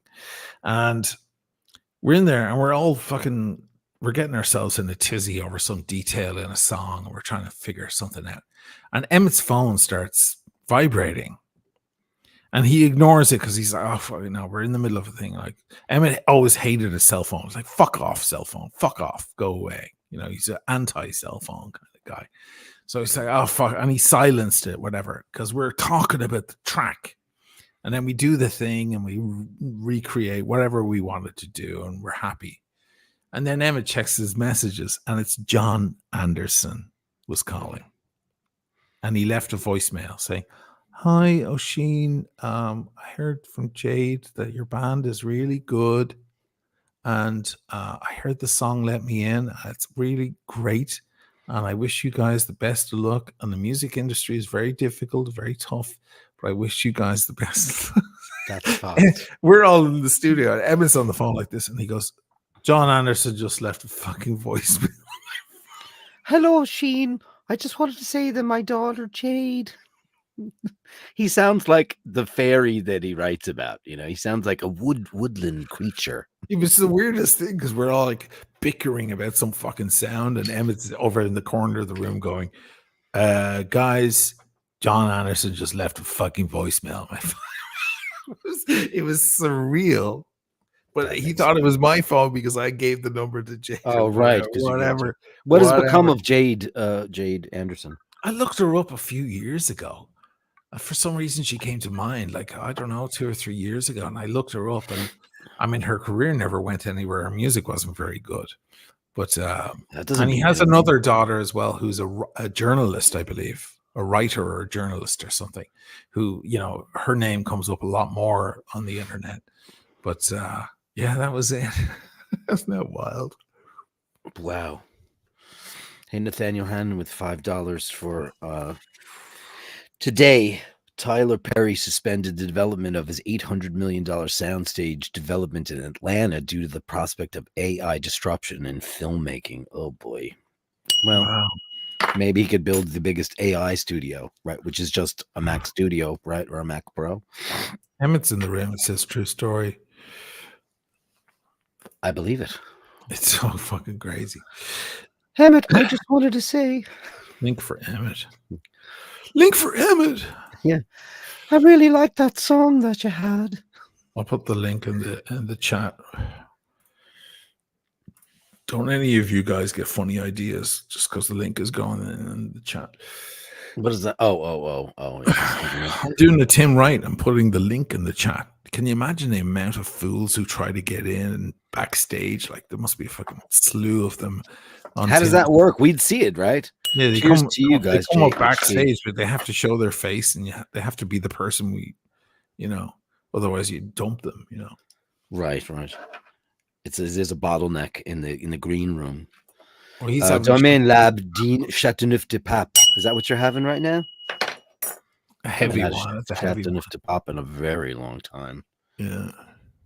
Shag Daddy says that John Anderson's kind of a big deal. Classic story. Yeah, John Anderson's kind of a big thing. Well, it certainly was to us as well. I mean, certainly to me, I'm such a Yes freak. They might be one of my favorite bands of all time. And there, you see, we get the real person, then we know. Mr. Badgas, bad seggy working on British slang. Thank you so much, Mr. Badgas. Hey, Hey, Turkey Poos. How's it going, brother? He's one of the bastards tonight. I'm a bastard. I like that bastard. I never heard that. You're a bastard. You're a real bastard. Say it like Sean Connery. You're a Just bastard. as an appendix to your story, Yes. he says his voicemail began, "Hi, this is for Mr. North. This is John Anderson from the band Yes." That's hilarious. From the band, yes. Yeah. I couldn't remember. It was surreal that like nothing that entire day and the weeks following it, physics didn't work the way you would expect. It was like Inception. Right. It's Inception. Everything was bending. It's John Anderson from the band, yes. Whose music I'd been listening to for, by that point, 20 years or whatever. Yeah. My whole life, you know. We had a song once called Roundabout. Have you heard it? Have you heard of Roundabout? Yeah, it was amazing. It was so cool. What's going on in LA? How's the weather and everything? All good? The weather was, it's been shitty. A lot of rain and kind of chilly. Today is a lot nicer. The rain has sort of has passed. There was a big storm. There was mudslides and yeah, I saw that. All kinds of malarkey. Malarkey. But it's all right. Good stuff. Oh, sorry. I just scarfed down a sandwich. I have to have a cup of tea if I have a sandwich. I have to have a Lions with milk. I can't have a sandwich without a cup of tea. I don't know what that is. Did you have a cup of tea with that? I didn't know. I have this with it. Oh, Jesus Christ. Can you drink? I never understood liquor with food. I get wine with food, but Jesus, liquor? Dude, it's great. It's Jesus, dude. It's great. Well, actually, in fairness, I have a little beer there at the end of a beer. What time is it there? It's 4:25. Wow. Early drinker, man. What are you having? You're looking very slim. Well, I tell you what, because I had to go out and run an errand. So I said, I'll swing by my local guy because he's got all of his tequila arranged by non-additives. Wow. Then everything else. This is añejo. Look at the color of that. I don't know if you can beautiful. It's beautiful. There's nothing. How much is that bottle now? This was $60. Nice. Tapatio. I've been hearing about Tapatio for years. You've had Tapatio-ish. You've had like this special extra añejo that John McLean brought. Yes. The arena in Oakland that time. Yeah, we polished off that bottle that night with the band, right? Yeah. that was like I think it's an extra añejo. It's kind of a small batch extra añejo. I think it's like $200. Yeah, the extra añejo is where the money goes. It's nice. So it was darker than that, to be sure. But look at that. I mean, that's been in a barrel now for probably about 2 years, or just under 2 years. Mm-hmm. And that's the amount of color that should be in an añejo tequila. Anything that looks like whiskey or rum is colored. Is colored. They add stuff in. They add caramel. They add all sorts of stuff into it. Wow. Nothing. This is agave. That's what God has put in the earth right there. Shag Daddy says that he heard you were mostly into mezcal. He is into mezcal. He is. He's very into mezcal. Mostly. I don't know, mostly. They come out at night. Mostly. They mostly come out at night. Mostly. Mostly. From Aliens. No, I'm not asking you. You know what it's from. I'm asking the people in the room. Oh, shit. I'm fucking Egypt. Sorry. They mostly come out at night. Mostly. Who said that in Aliens? Well, they're for the audience. Oh, okay. Well, I gave it away. Oh, well, you said it. Okay. It's too late now. You have to come up with another one. Newt. Oh, don't worry. There's plenty where they. Oh, we got plenty. Newt. Yeah, the little kid. Oh yeah. Oh yeah, mostly. Aliens, the James Cameron Aliens. Mm-hmm. Yeah, it's probably his best film, I think. No, The Abyss is his best. The Abyss. The Abyss is excellent. Yeah, I haven't watched the new 4K Redux. supposed to be fucking incredible. There's It a took chap. him 35 years to Yeah. take that film and scan it, and it's supposed to look fucking amazing. I just discovered a channel last night. I can't even remember the name of the channel. I feel bad, but they recreate effects. I watched that. The two guys try to do the water The two effect. guys, right? Yeah. They look at great movies with effects, and they try. So I watched the Oppenheimer one where they recreated the effect of the spinning stuff and so on, and Which wasn't good to begin with. The burning liquid and all of that. And I found one on their channel where they tried to recreate the alien, the Abyss effects. Yeah. I watched that too. Yeah. And they had interviews with like the guy from Industrial Light and Magic. The guy from ILM who did it. Yeah. Because it was the first time anybody had ever, it was the first CGI pretty much ever done. I was done really well. Oof. Even now looking at it, theirs didn't look as good. You can spot, it didn't. They weren't able to do it. Yeah. With all the modern technology that we have now, the way it turned into Mary Elizabeth Mastrantonio and then morphed into Ed Harris. It's a great movie. This is why fucking Chris Nolan wants to make real effects and not use CGI. It's not just so he can boast. It's because he knows that in years to come, any CGI is going to be, we'll look back and go, it doesn't look good. Whereas if they just film it and try to recreate it in real life. You mean like how George Lucas decided to ruin all the Star Wars fiction features? So like in Oppenheimer, when he's like by himself and there's close-ups of him like realizing what he's done and the background starts to shake. That wasn't done in post. You know what they did? They took a photo of the background, like the wall or whatever's behind him, and they projected it onto the background with a projector, and they shook the projector. Incredible. Is that fucking crazy? So the background had a projection of the exact same wall, and then they just shook it so things looked weird, and then it came out, the way it looks. Practical effects. Practical effects. They will always stand. You watch Lawrence of Arabia and those scenes where he literally had 1,000 extras in the desert. Now they just CGI in a crowd. Yeah. But if you look at that movie and you got to go, the scope of that has a different look to it. You just know it's not a computer. It's 1,000 people in the desert. That's why I've never seen any of those Lord of the Rings films. Because I got like 5 minutes in and I was like, this just looks like a video game to me. Peter Jackson looks like a video game to me. I didn't like those films. You didn't like them? I didn't see them. And then I watched some of The Hobbit and I was like, No, The Hobbit was bad because it was in 48 frames. That hurts to watch.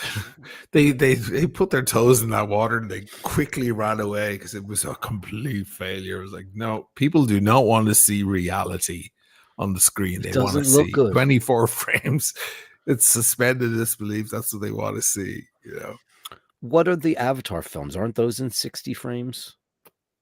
I mean, that's I didn't see the second one. The first one. I didn't see the second one. But do they even use frames in Avatar? There's not a single thing that was caught by an actual camera. By an actual fucking film. I don't think so. Honestly. Well, they do. They do in digital. But they do motion capture. So I swear to God, they don't. Nothing is real. Nothing. Well, they don't use James Cameron, he lost the plot altogether. So they're not using like an Arri Alexa for anything. It's just all computer rendered, the whole thing. I mean, I listen. I didn't see the new Avatar. I have better things to do with my time. But yeah, I have no interest in that at all. I mean, I'm never going to see it. No. But I mean, I don't know. Cameron, I get he's a technician. I get it. I respect that, and he lives in a world that's all his own. It's a groundbreaking technological realm that he lives within, and that's cool. He's just a geek, but I have to say though, I mean, you were saying that Abyss is a great. I think Aliens is a better movie. It's just thoroughly entertaining. I love Aliens. I'm not going to argue the point. Great. The Abyss is a special movie to me. I'm just mad. I like it too. It's emotional, very emotional. Whereas Yeah, and Aliens, that Aliens especially isn't emotional. It's powerful, but it's it's not powerful and emotional. cool, and she's cooler than fuck Yeah, in it's that just movie. it's so cool. She's the most badass chick that has There's ever. there's that meme going around TikTok and stuff. It's a while ago at this point, of Jennifer Lawrence talking about Hunger Games, going, this is the first time there was a female protagonist on the screen in an Is she action movie. fucking insane? And then they show Ridley and they show Terminator and they show all the female protagonists. Sarah Connor, Ridley, yeah. Like, what the fuck are you And they talking said, about? "Hold my beer." Hold my beer. Like, I mean, Sigourney Weaver says, "Hold my beer." I was doing the 1979 Alien came out, the first Alien movie. 1979. Yeah, that's my favorite of the lot. Ridley Scott. Before he went mad. A close second is Alien 3. I love Alien 3. I love Alien 3. David Fincher, right? David Fincher. I love that movie. I can't believe you guys love that. I love that movie too, and I didn't think anybody loved it. I was almost embarrassed to say I loved it. So people dark. didn't like it It's because so lost. It broke because it kind of broke the mold. It broke. Well, actually, I don't know if it broke the mold, but because Aliens is a very different movie to Alien. Yes, Alien 3 was different again. It's Fincher. It's amazing. It's like, so we know Charles Dance, ice cream, fucking fucking ice cream. It's so great. And Charles Dance, like, you might want to cover up. None of these men have seen a female in years. Neither have I, for that matter. No, he says that slightly off camera. Yeah, off camera. He doesn't say it to her. He kind of says neither have I, for that matter. Oh my god, I love that actor. By the way, I was recently watching Michael Collins because I'm doing the fucking Ireland video, so I'm pulling up all that old fucking rebel shit, and he's in that too. Charles Dance is in Michael Collins, and he's great in that. He's always great. Oh, he's so regal. Yeah, he's in that. Yeah, he's fantastic. Yeah, he's still with us. Good shit. Charles Dance. Yeah, no, he might have recently passed. I kind of feel like Really? I heard that he did. Oh, what are you having there? That bottle of wine? What are you having? A bit of Barolo, the usual. It's fucking cheap as shit here, It's everywhere, this stuff. This is. I'm still doing red wine. You're not a red wine drinker anymore, I heard. No, I hear. Really, as much as I like to, I can't really, I mean, I do, but I shouldn't. I mean, I'll finish. I could finish half of that. This is not a flex. This is, if anything, this is a confession of degeneracy. I could finish half of that, and I'd feel way better than if I had half a bottle of wine, red wine. Well, you won't get a headache or anything from that stuff, right? It's too pure. Right? Yeah. Charles Dance is 77 years old. He's still alive. Oh, good for him. Yeah. And his wife is Joanna Haythorne. Who's that? Is she an actress? Don't know. Sounds familiar. No. Mr. Badgas with the $5. Gotta say, you might sound a bit like the guys that said that talkies were just a fad. It's not acting if you need dialogue. We acted with our faces then. Talkies. Wow. Remember that movie, The Artist? Talks about that very thing. Yeah. Well, it's a total ripoff of Sunset Boulevard. And if I know that Ashin's never seen that, and I've told him a million times to watch it. How is The Artist a ripoff of Sunset Boulevard? But she says the same thing in that film. Oh, that it's not acting if you have to talk.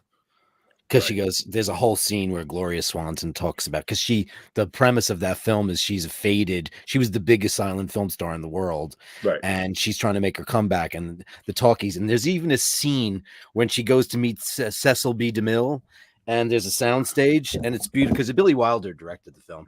And she walks in, and somebody puts a boom microphone near her while she's sitting there, and she looks at it, and she goes, and she slaps it away, because there were so many people that were such big acting stars before the talkies came in, and then they were ruined. They had no more careers because some of them sounded like that. Well, yeah, I mean, The Artist, he's French. He's French, right? Exactly, he's French. But you only find that out at the very end. Right. Marion Cotillard and fantastic. What was that guy's name? He won the Academy Award. Yeah. Oh man, what's his name? Very good. I liked. Yeah. It was a highly enjoyable film. Highly enjoyable film. There was a good bunch of films coming out though. The movie about Piaf. What was that called? Was it You called? Oh, just- the one with Cotillard, Marianne Yeah. Cotillard. Yeah, that was good. I think Yeah. it was called. Oh shit, that was good. Yeah. Piaf. It was called Le Oh, Vie en yeah. Oh, Rose. Le wasn't Vie it? en Rose. La of course. Violence. Right. Because she only Um, had that one song, you know. My favorite version is Grace Jones. Because Le Vie- it's the best version. Emmett, you rocking the sub? Are you doing the Rolex? Ooh, she's all fucking steel and sex. It's crazy. I'm doing the brush steel as well today. Are you? Yeah. Now, so I don't remember if you had your Explorer 2 in Ireland when I saw you last year. I don't think don't so. think you did. I know you're very fond of that watch. So I'm Yeah. not going to say anything about it until I see it in the flesh, because I learned that, and I What? learned this with the watch that Dirk has on his wrist. I thought the Milgauss looked weird until I saw it and put it on my wrist and gave it a good gander. Gave it Which a good one? lashing. And The then Millie? it was like, oh my God, this is refinement beyond refinement. It's absolutely gorgeous. The Millie? Oh yeah. Millie's gorgeous. But it's listen, can we admit that in terms of like, it's a weird looking watch. It's the un-Rolex Rolex. It's there the you go. anti-Rolex. It's the anti-Rolex. Which is why you love it, because you're That's an why Omega I guy. love it. Yeah. Because you were never a Rolex fan. It was the only one you liked. No, Omega, Whereas Omega. this is the Les Paul of Rolexes. It This is. like There is no doubt about it. It is. this shouts Rolex at you when you walk by. That is Rolex. Yeah, It it's is everything. Rolex. Yeah. That's when you think Rolex, you think that. Yeah. Because when I see a Daytona, I can just go, "That's no Speedy." But you know what I'm loving is just, you know, because I have a lot of pieces that are fucking two-tone and shiny and gold and blah blah blah blingy, and I'm just loving that satin, Yeah, it's beautiful. that satin vibe. Mm. You know, it's I've just got both. all brush. Yeah, you've got both. You've I've got both. PCLs. Yeah. Yeah, both. Right. And it's great. There's a lot to be said for it, but And The how about bracelet. my new I sticker? see guys. I'm like walking behind some guy, and he's got his arms out, and I can obviously the clasp is iconic, but just the Rolex bracelet, that Oyster bracelet, it's the best bracelet. is Sure. you see it before you see the head of the watch. Yeah, Yeah. it's true. You know, from across the room on us. It's so Um, iconic that Moose, when he got his wedding present from his wife, she gave him a solid gold day date. He said, "Okay, I want this watch, but I don't want." He didn't want the president bracelet. He wanted it on a gold oyster, and he got it Oyster. Oh wow. because he doesn't. Em, like are the you gonna get president one of bracelet. those citizens? Yeah, I saw Gonna your pick text. up one of those citizens? I know, very Yeah. interesting, aren't they? Yeah. What citizen? You want to pull that up? I don't know what you're talking Yeah, about. I'm pulling it up now. Yeah. They brought out a whole Uh, new line last year of these beautiful different colored dials, kind of similar to what Rolex OPs? did with Oyster Perpetuals Yeah. 2 years ago or so, maybe 3 years ago. Mhm. Yeah, and then immediately Omega copied them. Yeah, but they're But never released them? They're lovely, lovely looking watches, and they're very inexpensive. Yeah, they're really, really cheap. And this is Dirk's gonna spot this immediately. Watch him. See something there, Dirk? What, the crown, the low crown? Yeah. No. Oh shit! Oh, Half ovals, Oh just like my the 1450 or the gosh, president. it's a 1450 or a president. Exactly yeah. right. Yeah, Ooh, look. wow, isn't that smart? But doesn't it? Look at that! Oh Jesus, that Yeah. looks certainly like the 1450. This thing is on sale now for 360. Oh, it's and you not can a get it- quartz. It's not quartz. It's got a Miyota. It's fine. It's like 26,000 beats or something like that. It's a 3 hertz movement. It's fine. Look, it's a $300 watch. It's no It's a big deal. $300, but you know what? It's not so you don't wear that watch you put that watch on with a particular outfit that you're going out that night, or you're going out to the ball game or something. Look at that. It's the way they pair them with the outfits. Yeah, exactly, That's an Danny. outfit specific watch. Yeah, right. that you put you've got on a night yeah. out. And I like the yellow. I really do. Beautiful. Yeah, I mean for cheap, it's a nice summer watch. I actually like the yellow particularly, and the green. I go for the yellow or the green. Yeah, I like them all. Can I say that? Did I like them all? Yeah. The black dial doesn't. Yeah, there's other black But then dials in again, the world. I have a black dial watch. You have that. You have the you've black already dial. got a black dial watch. Yeah. Add Look to at the, that. and I like the sunken crown. Look at the crown. Yeah, look at that. I like that too. Sunken down inside. Look, it makes it hard to wind, I guess. But Yeah. Well, does it pop out? no, I mean, I think you unwind it, but Makes it hard I don't to know. check it out. Here's listen. Your audience have 194 people on them. Watch heads. Check it out. I was with a friend of mine, a guy that you procured a deep sea for us. Yes. Last year. He's got a couple of Rolexes. He was in the Royal Navy as a young man, so he's all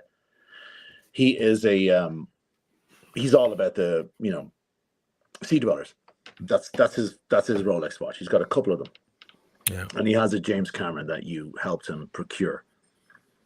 And I was out with him a couple of weeks ago, and he's got his James Cameron on, which I have to say I really, really like. I've worn it a couple of times, and it's a big old thing. But I have to say, I don't. It's great.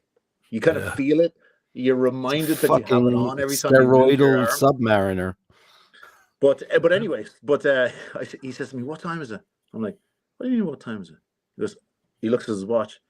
Oh, I haven't set the time. You've got it's a bracelet. $17,000 watch on your arm. Yeah, it's a bracelet for him. Set the time. Oh, he didn't set the time. Lots of people do that. They just throw the watch the last on. Time he actually set the time. Yeah, it's a bracelet. They just because it's jewelry. On. Yeah. Wow. Unbelievable. I said, "Are you kidding me?" I take it. I look at mine. I'm like, it's 6:45. And 40 seconds. Yes. You set your watch like to the second. So I go on time.is mm-hmm. and I open the crown wherever the second hand has stopped. And then you wait. I look at the computer, and as it's approaching them, clink. I engage the movement. Time isn't a real thing. Listen, time is a human construct. No, but listen, this is one of the beautiful things. We lock our watch in, and then that fucking movement will stay within 2 seconds. It's beautiful. You know what? Listen, is it because I'm afraid that in a week it'll be half a minute slower? No. It's because I'm engaging with the watch. I have a relationship with this thing. Right. Yeah. Did you see that Joe Rogan clip where he's like talking to Elon fucking fuckhead Musk, and he's like, I brought my Rolex was like after a few months it was going too fast. Oh yeah, I saw that. And I brought it to the Rolex store, and they said, yeah, that's just the way it is. It's gonna, you need to. That isn't the way it is. It is the way it is. Well, didn't he say it was way off? No, he just said it was. I mean, after 6 months. Oh, 6 months. Oh, okay. I mean, like it's and Musk says, "Oh, you need to get that recalibrated."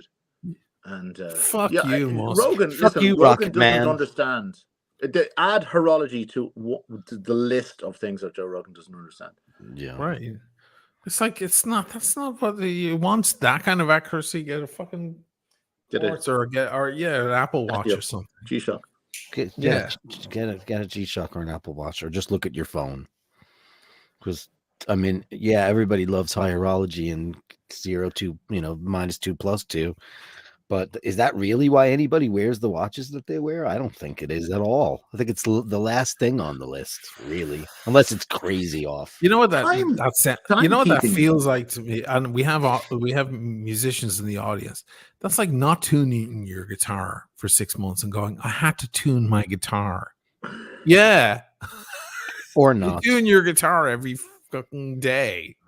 So like you tune it in the middle of the song. Right, exactly. You make that face. Yeah, you make the face. You're talking to the audience. Yeah, that's the face. Then you see this. Everybody does it. I love when players change a string or they break a string in a song and then they replace the string as they're talking to the audience about the next song. They're replacing. I don't think I've ever seen anybody do that. It's pretty I cool. saw our singer do it. Colin's done it. He has fucking replaced the string right there as he's talking about the next song. A lot of singers do it. Huh. It's beautiful. I love that. I mean, it's human. I never break strings on stage. You don't break strings? I never do. I mean, I probably have. I can't remember a time when I did. I probably did, but I just, it's not a common thing. You play tens live? Yeah. Oh, speaking of strings, is PK in the room? He might still be. He was earlier. The strings.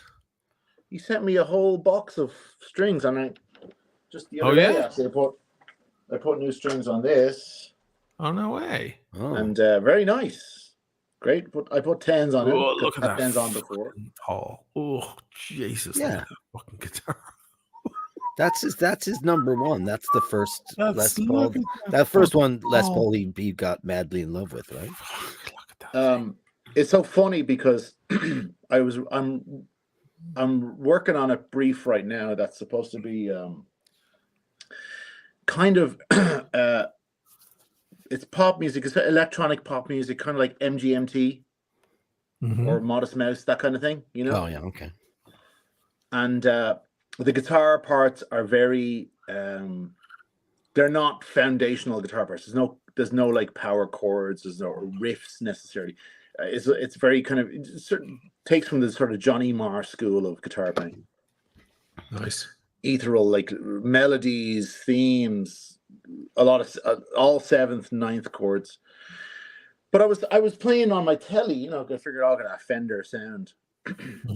Like it's not cutting, it's not the right thing. I plugged this in. Perfect. There's the sound right there. I was like, oh god. So those are PK's strings? These are PK strings. Can you show us the label so we can see what they are? Yes.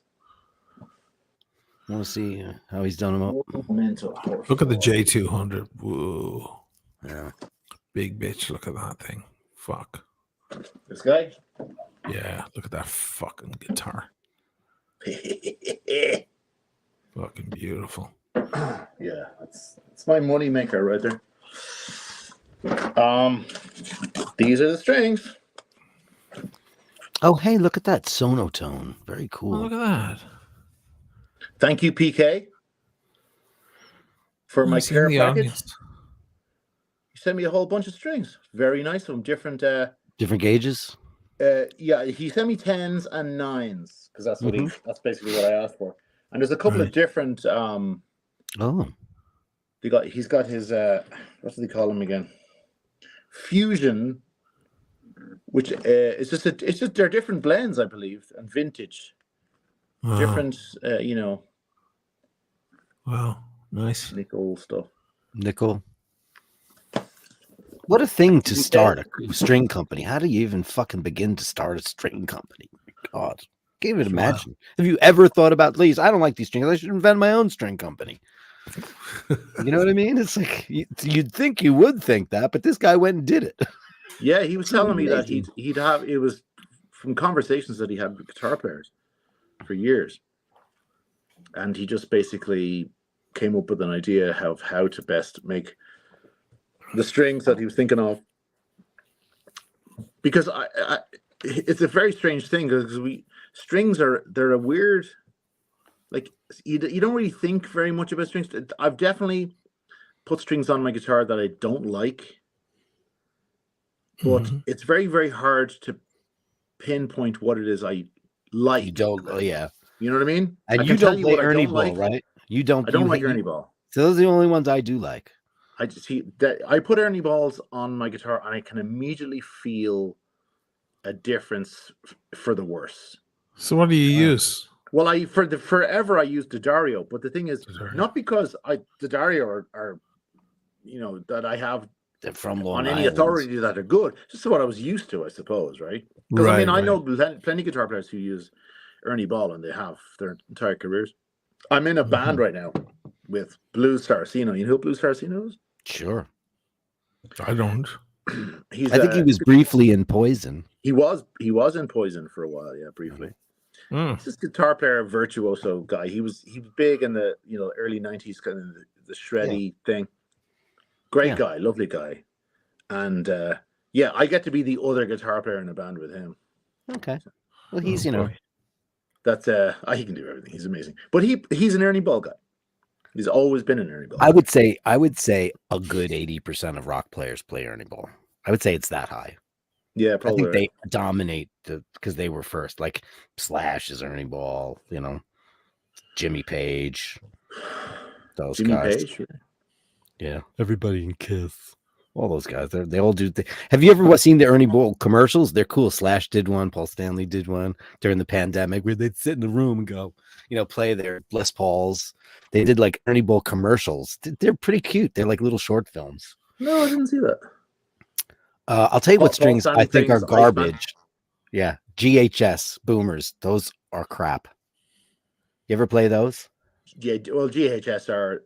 No, they're that's the Walmart of strings. Holy shit, they all break. It's GHS, really crazy. And Fender Bright Wires, remember those? I remember those. How about Gibson actually makes strings too? They still do. They were never good. No. And Ush plays you play Roto Sounds, right? No, I play Ernie Ball. Oh, you play Ernie Ball. It feels weird even saying that because I haven't played anything in ages. Right. But yeah, when I used to, it was Ernie Balls. Yeah, I use Ernie Balls. I told you I put 50s on your P bass, right? That's fine. I can handle it. It totally can, and it's great. 50 to what? 110, 105, 50 to 105, 105, maybe. Yeah, Rick couldn't handle that. No way. Sure. But it could because it has two truss rods. Yeah, so. I know, but wouldn't it pull the neck a little bit? What do you use on there? I think 90s are when I changed the strings on your Rick. I think it's a 90 is the top. A 90 is the top, so it's what 35 to 90. I think so, and they're flats because they're flats. They're flats. There's more tension in the flats. Shit. I mean, all these instruments can handle all that stuff. You listen to Elvis, they're 50s. That's a P bass with 50s on it. Oh, yeah. They're flat wound, so they can handle it. They're 50s from 1950. From 1950. Right, they're 50s from 1950. Played with a thumb. Doom, doom, doom.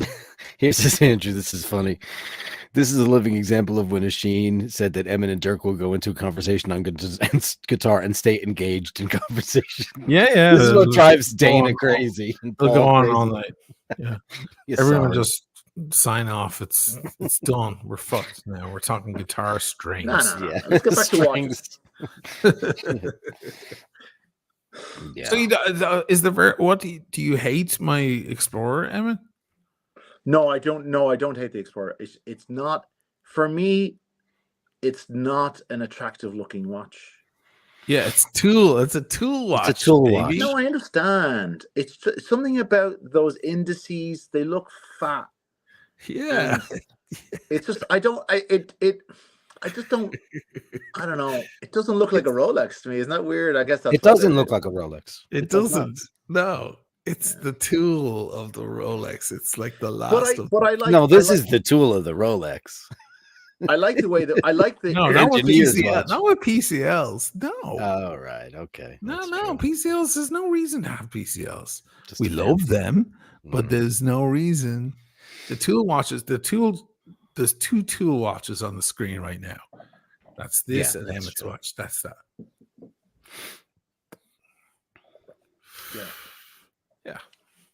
Yeah, because when I was diving the other day, I was like, what? Yeah, when you were diving. Yeah, when I was spelunking in caves. Were you able to get your harpoon out in time? Desk divers. Dirk, yesterday, one of your viewers sent you a photo of him with his diving gear. Yeah. With scuba gear. Now, he had 2 timepieces on his wrist, neither of which were diving watches, like were Rolex or Omega or anything.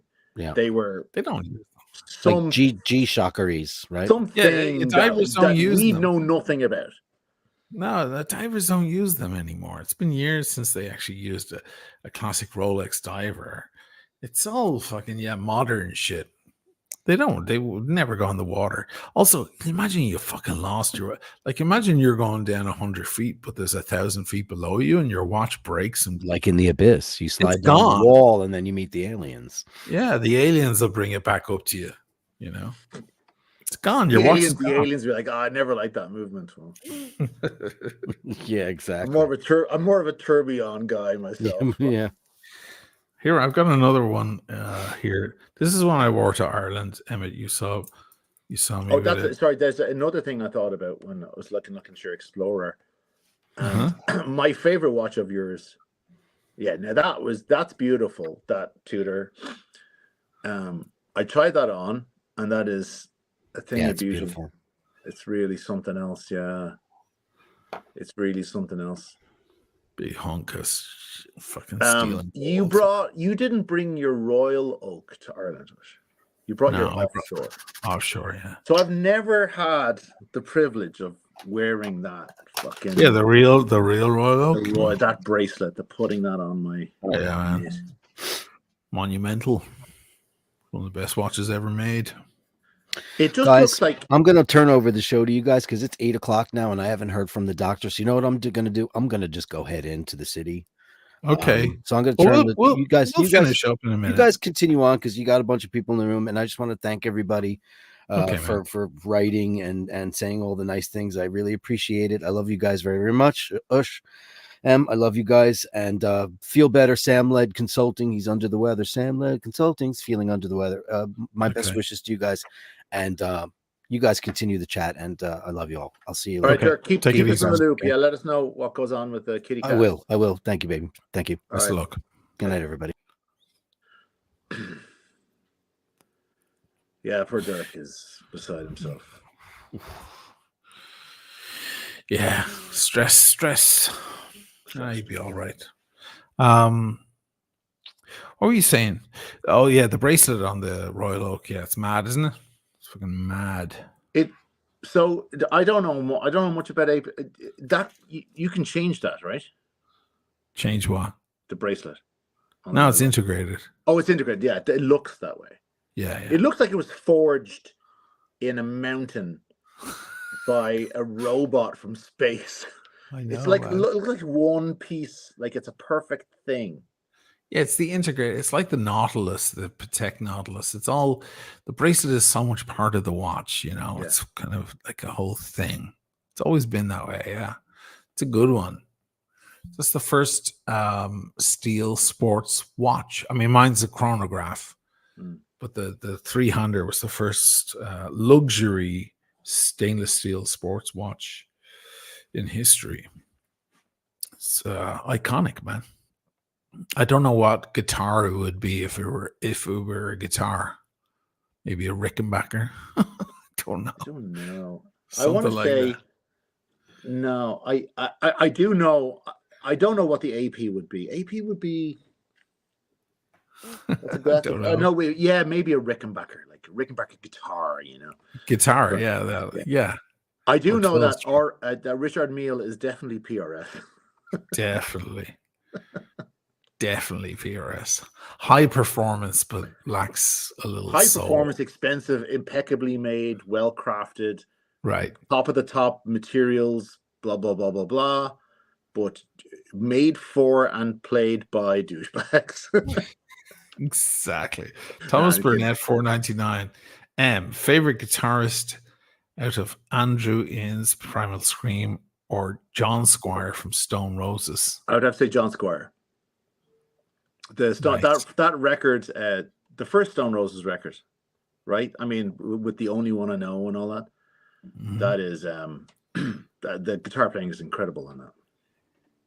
Nice. Sam Led Consulting. John Squire is the legend.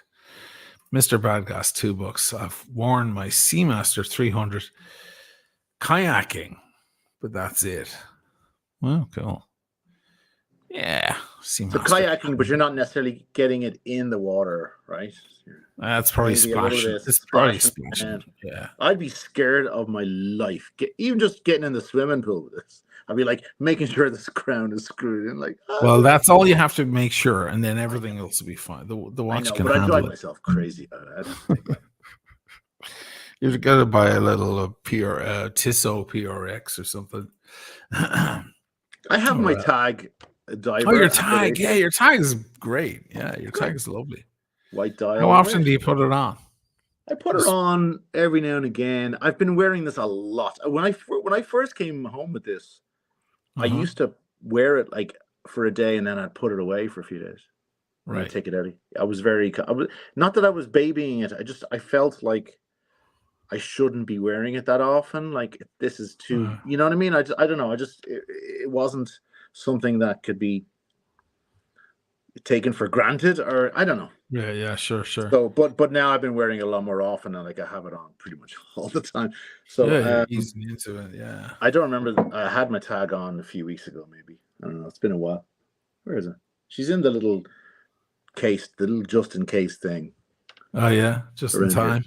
Just in time. Yeah. Not just in time. Cased in time. Cased in time. Excuse me. Yeah, guys, buy the cased in time stuff. I should spruik them while we're at it. They sent me some more stuff here. Oh, nice. I got their camouflage blue, nice, and green. I should give these away on the channel. Fuck. They're the perfect, because for traveling, who really brings 3-4 watches in a row on them on vacation? Yeah, unless you're on your way to a watch show or something. Yeah. There's no reason to have. People will often bring just one watch, or they might bring a second watch if they're going on a trip vacation. Just put it in that, and there you go. You could throw that thing off the Empire State Building and be fine. I know, it's amazing. It's amazing. Yeah. And now they're making rolls. May as well spruik the lads. They're making rolls now. Nice, solid. Cased in time rolls. Lovely. And then they have these pouches. These orange and blue pouches. And they're solid. Cased in time, guys. Go check them out. They're good. I'll do a giveaway soon on the channel. Yes, hopefully Dirk will be all right. Jesus Christ, man. Yeah. Stressville. It's very stressful, and obviously Laverne is very important to him, and it's an enormous amount of stress. And listen, this is a secondary consideration because Laverne, after all, is a living cat. But the expense attached, it's unbelievable. It is. I mean, one of our dogs had an issue last year. I think she ingested some poison or something somewhere, because she was like, she just started hemorrhaging out of every orifice. Really? Yeah, it was awful. And brought her to the. It was like. Not the middle of the night, it was late at night, maybe 11 p.m. or something. And the only veterinary emergency office was all the way down in West LA. So drove down there. And I think they kept her in for 2 nights. They had to give her a whole bunch of stuff. They never figured out what it was. They just kind of had a couple of theories. Anyway, she made a full recovery and all that, but I think it was $8,000 or something for a 48-hour. So listen, I'm glad that she's good and that we didn't lose her. I mean, we would have been heartbroken. The kids would have been heartbroken, but you can't just like wave away $8,000. I know, man. That's a lot. It's a lot. I don't know. It's hard for me to get my head around. But shit. Depends what's important. Nathaniel, $5. Some more crazy than others on vacation. Boston Collector had a dozen on him, his watches, when I met him. And no shitters. Well, Boston would have brought his watches to kind of show off, he knows he's going to meet all the watch fellas, so he's bringing all his big heavy hitting watches, so But if you're on a regular vacation and you're just heading off with the family or something like that, or for the weekend, you're not bringing more than the watch that's on your wrist. Maybe one watch for the actual beach, and then one nice watch for dinner, and that's it. For most people. But obviously, Boston Collector is one of the guys from the Tim Wright stream. He's got a lot of fucking big watches. But he would bring those to like show all the lads. It's a different kind of thing. Mr. Badass, $5. I travel with one on the wrist and two in the roll. A tosser. Do you mean Tissot or you mean a tosser? I don't know. GMT and a dresser. So the tosser is the beater, you mean? Yeah. The GMT and a dresser. That's nice. Yeah. There you go. Yeah. And also, by the way, you've just described everything that a watch collector really needs, or watch enthusiast. Just the 3. He's not a watch collector, watch enthusiast. Yeah, just 3. A beater, a GMT, and then a dress watch. Yeah. There you go. Yeah, you put on a suit or something nice for dinner in the evening. You put on something elegant. You have your thing by the pool or by the beach or for banging around. Mm-hmm. And then the GMT comes with you on the plane, right? Mm-hmm. That's what you got to do with the that. whole point. My friend of mine, Ocean, I've talked to you about him before. He's a watch guy. Follows your channel. He's a guitar player here in LA. Lovely guy. But I was traveling to Atlanta with him a few months ago. Uh-huh. And he's on the flight. He's on the plane first. So I get on a little later, and I go down, and he's sitting in his seat. And I look at him and say, "What do you got? What do you got on?" And he's got his root beer on. Nice. And I'm like, and he goes, "Well, we're going to a different time zone. I have to bring the GMT because of the fun of changing that hour hand." Exactly. Yeah. As he lands, he's in Europe. He's in Paris now. He might be watching the stream. Eric, if you're there, say hello, because he's a fan of the channel. Uh-huh. He's basically, I think he's moving. Well, he told me he's moving to Europe. He wants to move to Paris. He's there nice.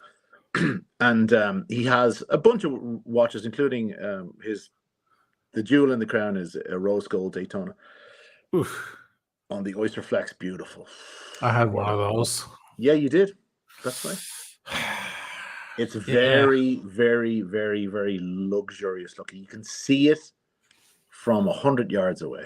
Do you remember which dial? Did he have black or the chocolate or the sunburst, the sundust? I had the sundust. Let me think about it. It was just caramel gorgeousness. The chocolate's a little bit Dubai. No, this is the sundust. It's kind of, it has golden reflections. Yeah, that's it. That's the sundust. That's the one I had. Now it comes in two. There's one with regular indices, and then there's one with diamond baguette. No, he does not. He has a regular indices. So yeah, the exact same watch I had, or he has. Beautiful piece, but he has it. He didn't bring it with him. He just wore his root beer to Paris. He didn't bring any of it. Everything else is in the vault in the bank. Listen, the GMT is kind of everything, It's especially when it's a root beer, because it's luxury. It's super lux. Yeah, it's super lux, and it's functional, and it's toolish, and it kind of crosses all the bridges, checks all the boxes, and so on. It's nice. I love the root beer. It's fucking great. I like GMTs in general. They're interesting with that extra hand, man. So you have your root beer and you have your espresso, right? They're the only. No, espresso's gone, man. Sold it. Gone. I had to make a call on that. So no, espresso's amazing, but and I love it and so on. But it was between that and the root beer, keeping one or the other. Right. Because you shift money around, like fucking loads of money, these things. So I was just like, I'll keep. I don't need two of the same watch, but I've done that plenty. I'm guilty of that constantly. So I was just like, okay, I gotta shift one. I mean, the Pepsi didn't last long at all because the Pepsi so funny. I was thinking about this a while. I think it was when I was watching your video about the GMTs, the root beer, the Pepsi, and the espresso. Right. Yeah, beautiful video there. And I Which was one did thinking you about it. like the most out of those three? Well, I'll get to it. I Okay. had a long think about it actually, and I was thinking about how I love the Submariner, but if I had to if I had to have one of those a watch, like a watch, back when I was touring the world, back when I was Right. constantly circumnavigating the globe all the fucking time, Right. I would have to get a GMT. Yes. And I was thinking about it. I think the perfect GMT is Espresso. the Pepsi. Oh, Because let me I'll tell you what my was thinking was. not expecting that. So when I used to tour all the time, for your Right. folks that might know or might not know, I used to play with a big international artist, and I'd be tour around the world all the time. I had my Tag Heuer diver watch on, and I Yeah. would never change the time on my watch. Was always the time at home, which was New York at the time. Yeah. So whenever I go to frickin' Colombia or wherever, Russia, wherever it was, I would always have the time on my watch would always be the time at home. So when I looked at that, I knew what time I was at home. Yes. Because when in the place where I am, I look at the phone, I look at the clock on the wall, or whatever. There's plenty of places to see the time where you are. So your wristwatch was your GMT hand So I used my wristwatch as a GMT. to know when to call the kids and say goodnight and all of that. So right. Because the time at home, only I knew that. Only that belonged to me. It didn't belong to the place where I was. It belonged on my wrist. So GMT would have had to have been the watch that would have to have owned at the time. Now the reason why it's the Pepsi 100%. Is because so many times, and anybody who travels a lot knows exactly what I'm talking about. So many times you wake up and you have absolutely zero concept of time. Like you don't know if it's night or day. You don't know if you're dead or alive. You don't know. You just don't know. Like until you grab your phone and look at it and go figure out what time is it. You look at the clock radio on the side of the hotel bed, and it says 4:27 a.m. p.m. Who knows? Doesn't Right. you've not. But to glance at the bezel of the Pepsi like that, and the GMT hand is pointing at, red or whatever blue. part of the day or night, because the espresso is beautiful, but it doesn't tell you. You have to read the GMT hand as opposed to just take a glance at it. Right. The Pepsi with the red and the blue tells you if you're looking at day or night at a glance. And what about the Batman? The Batman, which is similarly, black and blue. Similarly, it's black and blue. Yes, yeah, for sure. So, but Batman is a close second, but for Pepsi is kind of even more. Yeah. So I had a long think about it. I said, if I had to have a watch back then, if I could have a luxury watch back then, it would have to be a GMT, and it would have to be a Pepsi. Wow. Look, there's good reason why it's the most sought after of the bunch. Yeah. I mean, people go fucking ape over that, and still now the watch trades at double retail. It was triple retail during the spike.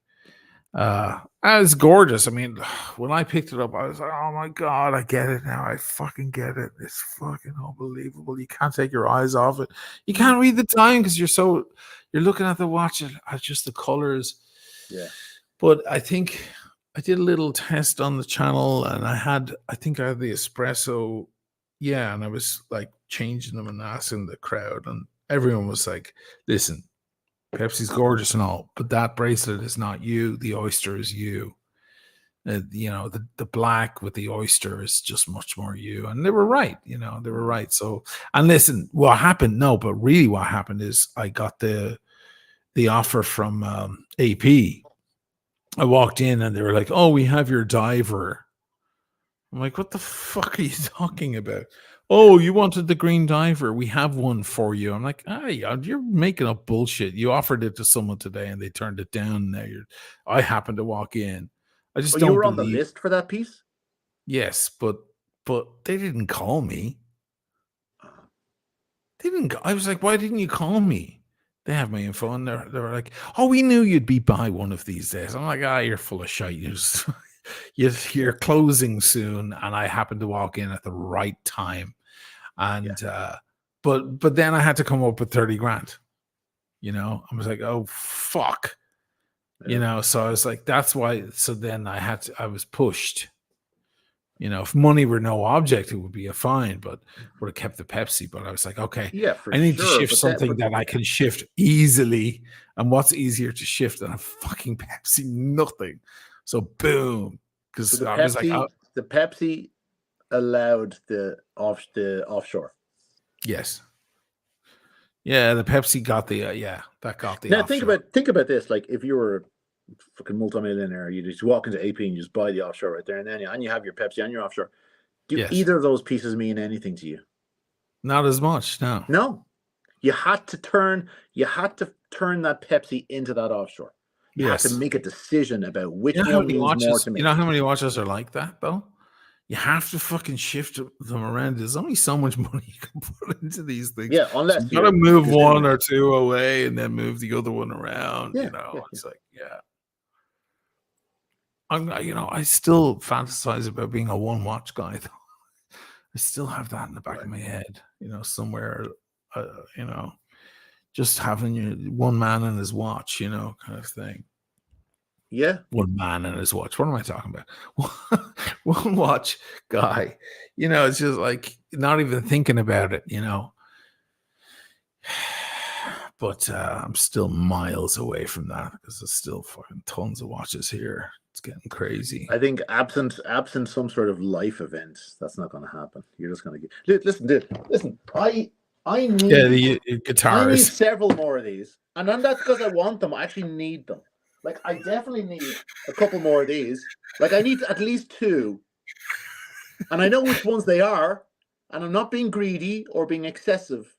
I have a need for 2 of these. The guitars are gorgeous, man. Good stuff. Well, I think I'm gonna shut the show down. Yeah. And let's hope everything works out all right with Dirk. Thanks for you guys watching and all the super chats. And sorry that Dirk is in a bit of a moment, but he did the show anyway, which is lovely. And I'm sure he'll be back with you guys over the weekend. If he's got his baby back tonight, she'll be back on the show somewhere in the background of the screen, her tail going across the screen or whatever. And I think Dirk might do a show tomorrow or Sunday to make up for it, probably, because he's thinking about doing a weekend show anyway. So watch out for that. And what have you got going on this evening? Where are the kids? They're here. Ella's boyfriend is coming over later. Shut up. Don't say that. Oh man, I could tell you stories. Well, I mean, you're a father, so you've been through all this. Well, kind of. Yeah. But you didn't hear the nitty gritty though. When Liddy was, 16. No. 17. No. So no. I don't want to. No. Oh God. Yeah, no, I'm at the front lines. Have you met the kid? Oh yeah, absolutely. Lovely. He's a lovely kid. Okay. Lovely kid. All right.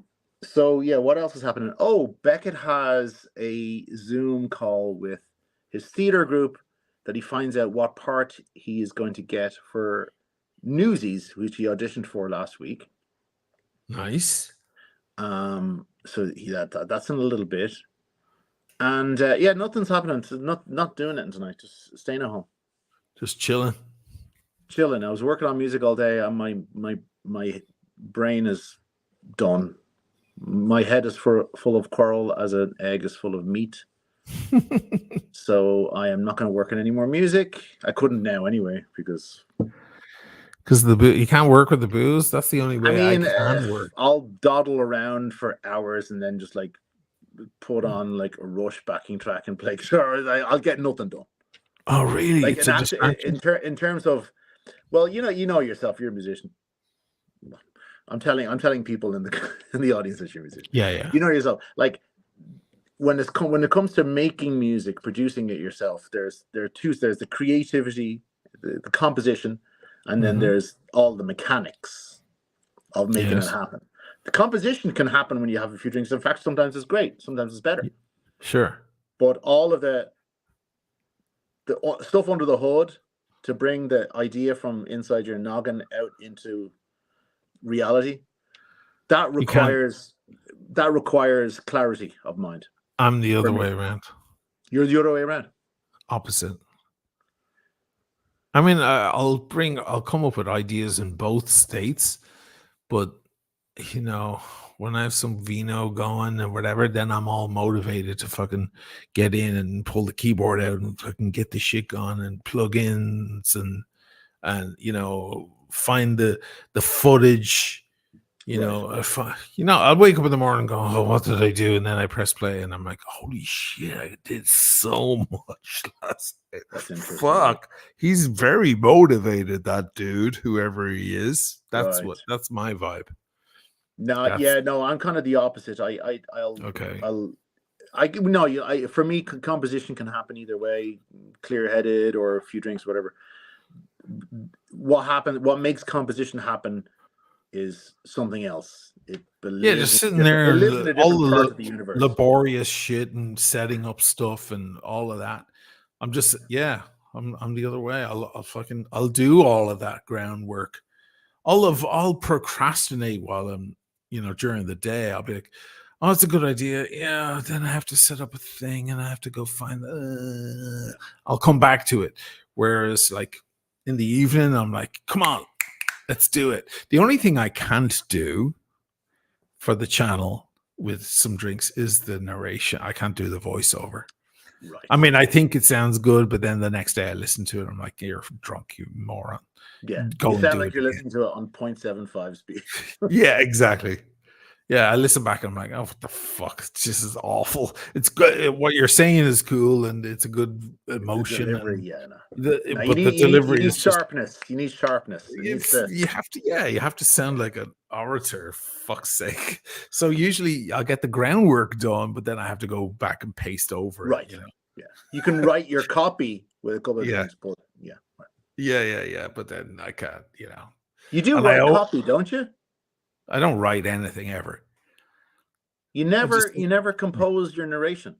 Never. You just wing it and just do a couple of takes. Do it in bed. I go to bed. I don't go to sleep. I just lie down.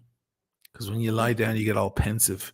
That's why psychologists have you lie down, because people, when they lie down, they're more vulnerable. So I lie down, and it's all padded in the bedroom because of all the sheets and the duvet and everything. So it's a tighter sound. And then I get to kind of sit there and go, today I'm going to the, you get all. That's very interesting. Yeah. It's always, stuff is in bed. But you spit out a bunch of takes and then you cobble together what is the final product. Exactly.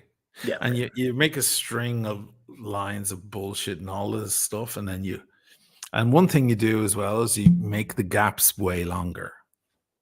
Because delivery is like one thing and you think, oh, that's a nice long dramatic pause. But then when you see it on the screen and you're putting it into the edit, it's like way short.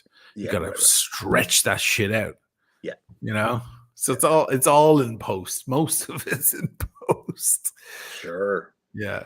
But I can't like the drinks. Yeah, you get the ideas, and and then you record it, and you go, "Oh, it sounds great," but then no, it doesn't. It doesn't sound good at all. You sound slurry. You sound slurry in a bit, and it's just a bit of fading. Even if you're slightly articulate, it's still a bit blurry. So then you got to go do it, correctly, and and you do it, several times. You're like, so. I pay a visit to O'Donoghue's pub to meet one of the great watchmakers, and then you say it a different way and a different way and a different way. And then you choose the best one. Did you meet a watchmaker in O'Donoghue's pub? I did. Stephen McGonigal. I'm looking forward to that. Stephen McGonigal, man.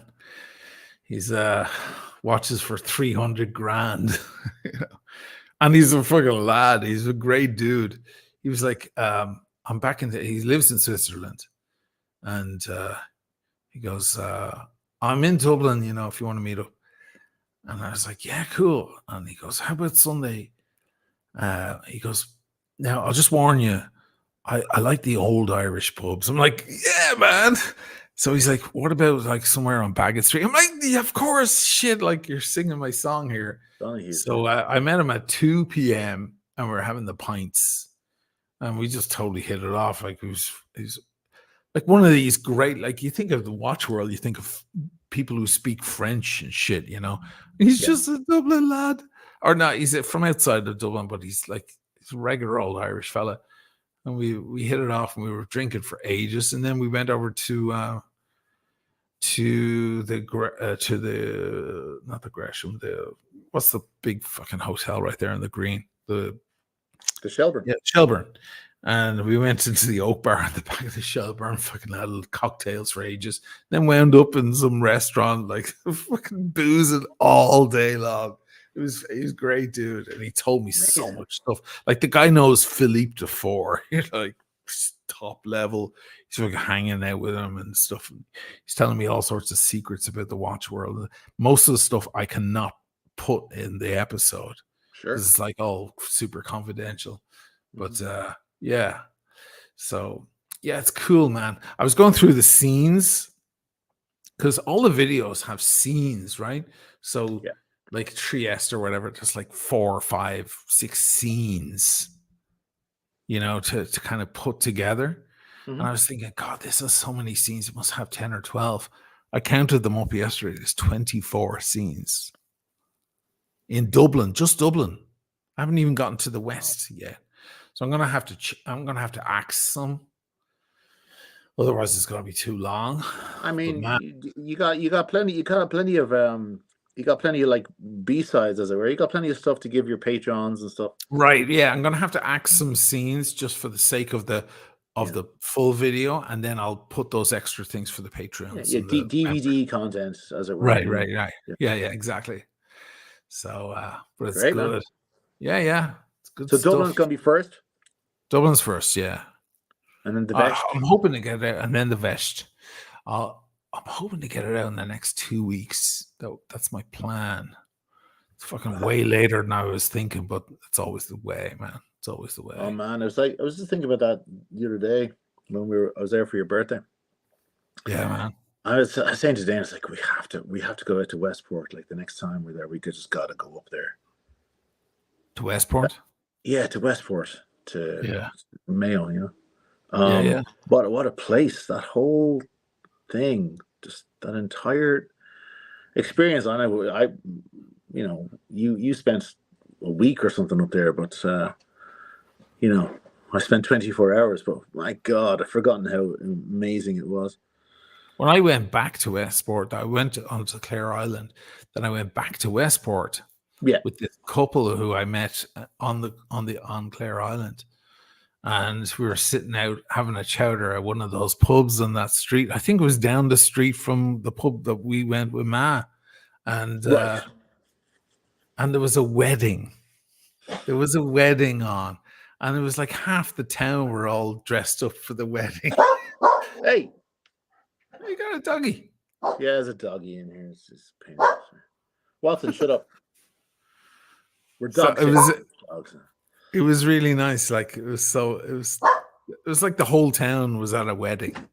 It's funny. Yeah, it's amazing. It's a beautiful. It really is. Like it has all of the charm and all of like the small town thing. Yeah, it's like something out of a movie. You forget how in this part of the west of Ireland, you know, even though Ireland's a very small country, so you kind of forget how remote things can be and how protected, you know, and sort of insulated to a degree, and also modern, but also just very. It's wonderful. What a time! What a great crack! I've loads of photos and videos on my phone actually. But you don't need any more footage, obviously. But yeah, I've got too much footage. But yeah, it was great. It was fucking great. It was a good few weeks. All right, man. I'll let you go back to your thing. Yeah. Thanks for hanging out. Yeah. Thanks for having me. I mean, this is Dirk's stream, but here we are. But here we are. He'll be grand. He'll be grand. Yeah. Thanks for everyone who super chatted, and have a lovely weekend. You might see Dirk over the weekend at some point. Hopefully he's in better spirits. And if not, we'll see you all on Monday night for the Watch Fashion Police with the beautiful Michaela de Chatillon. Have a great time, guys.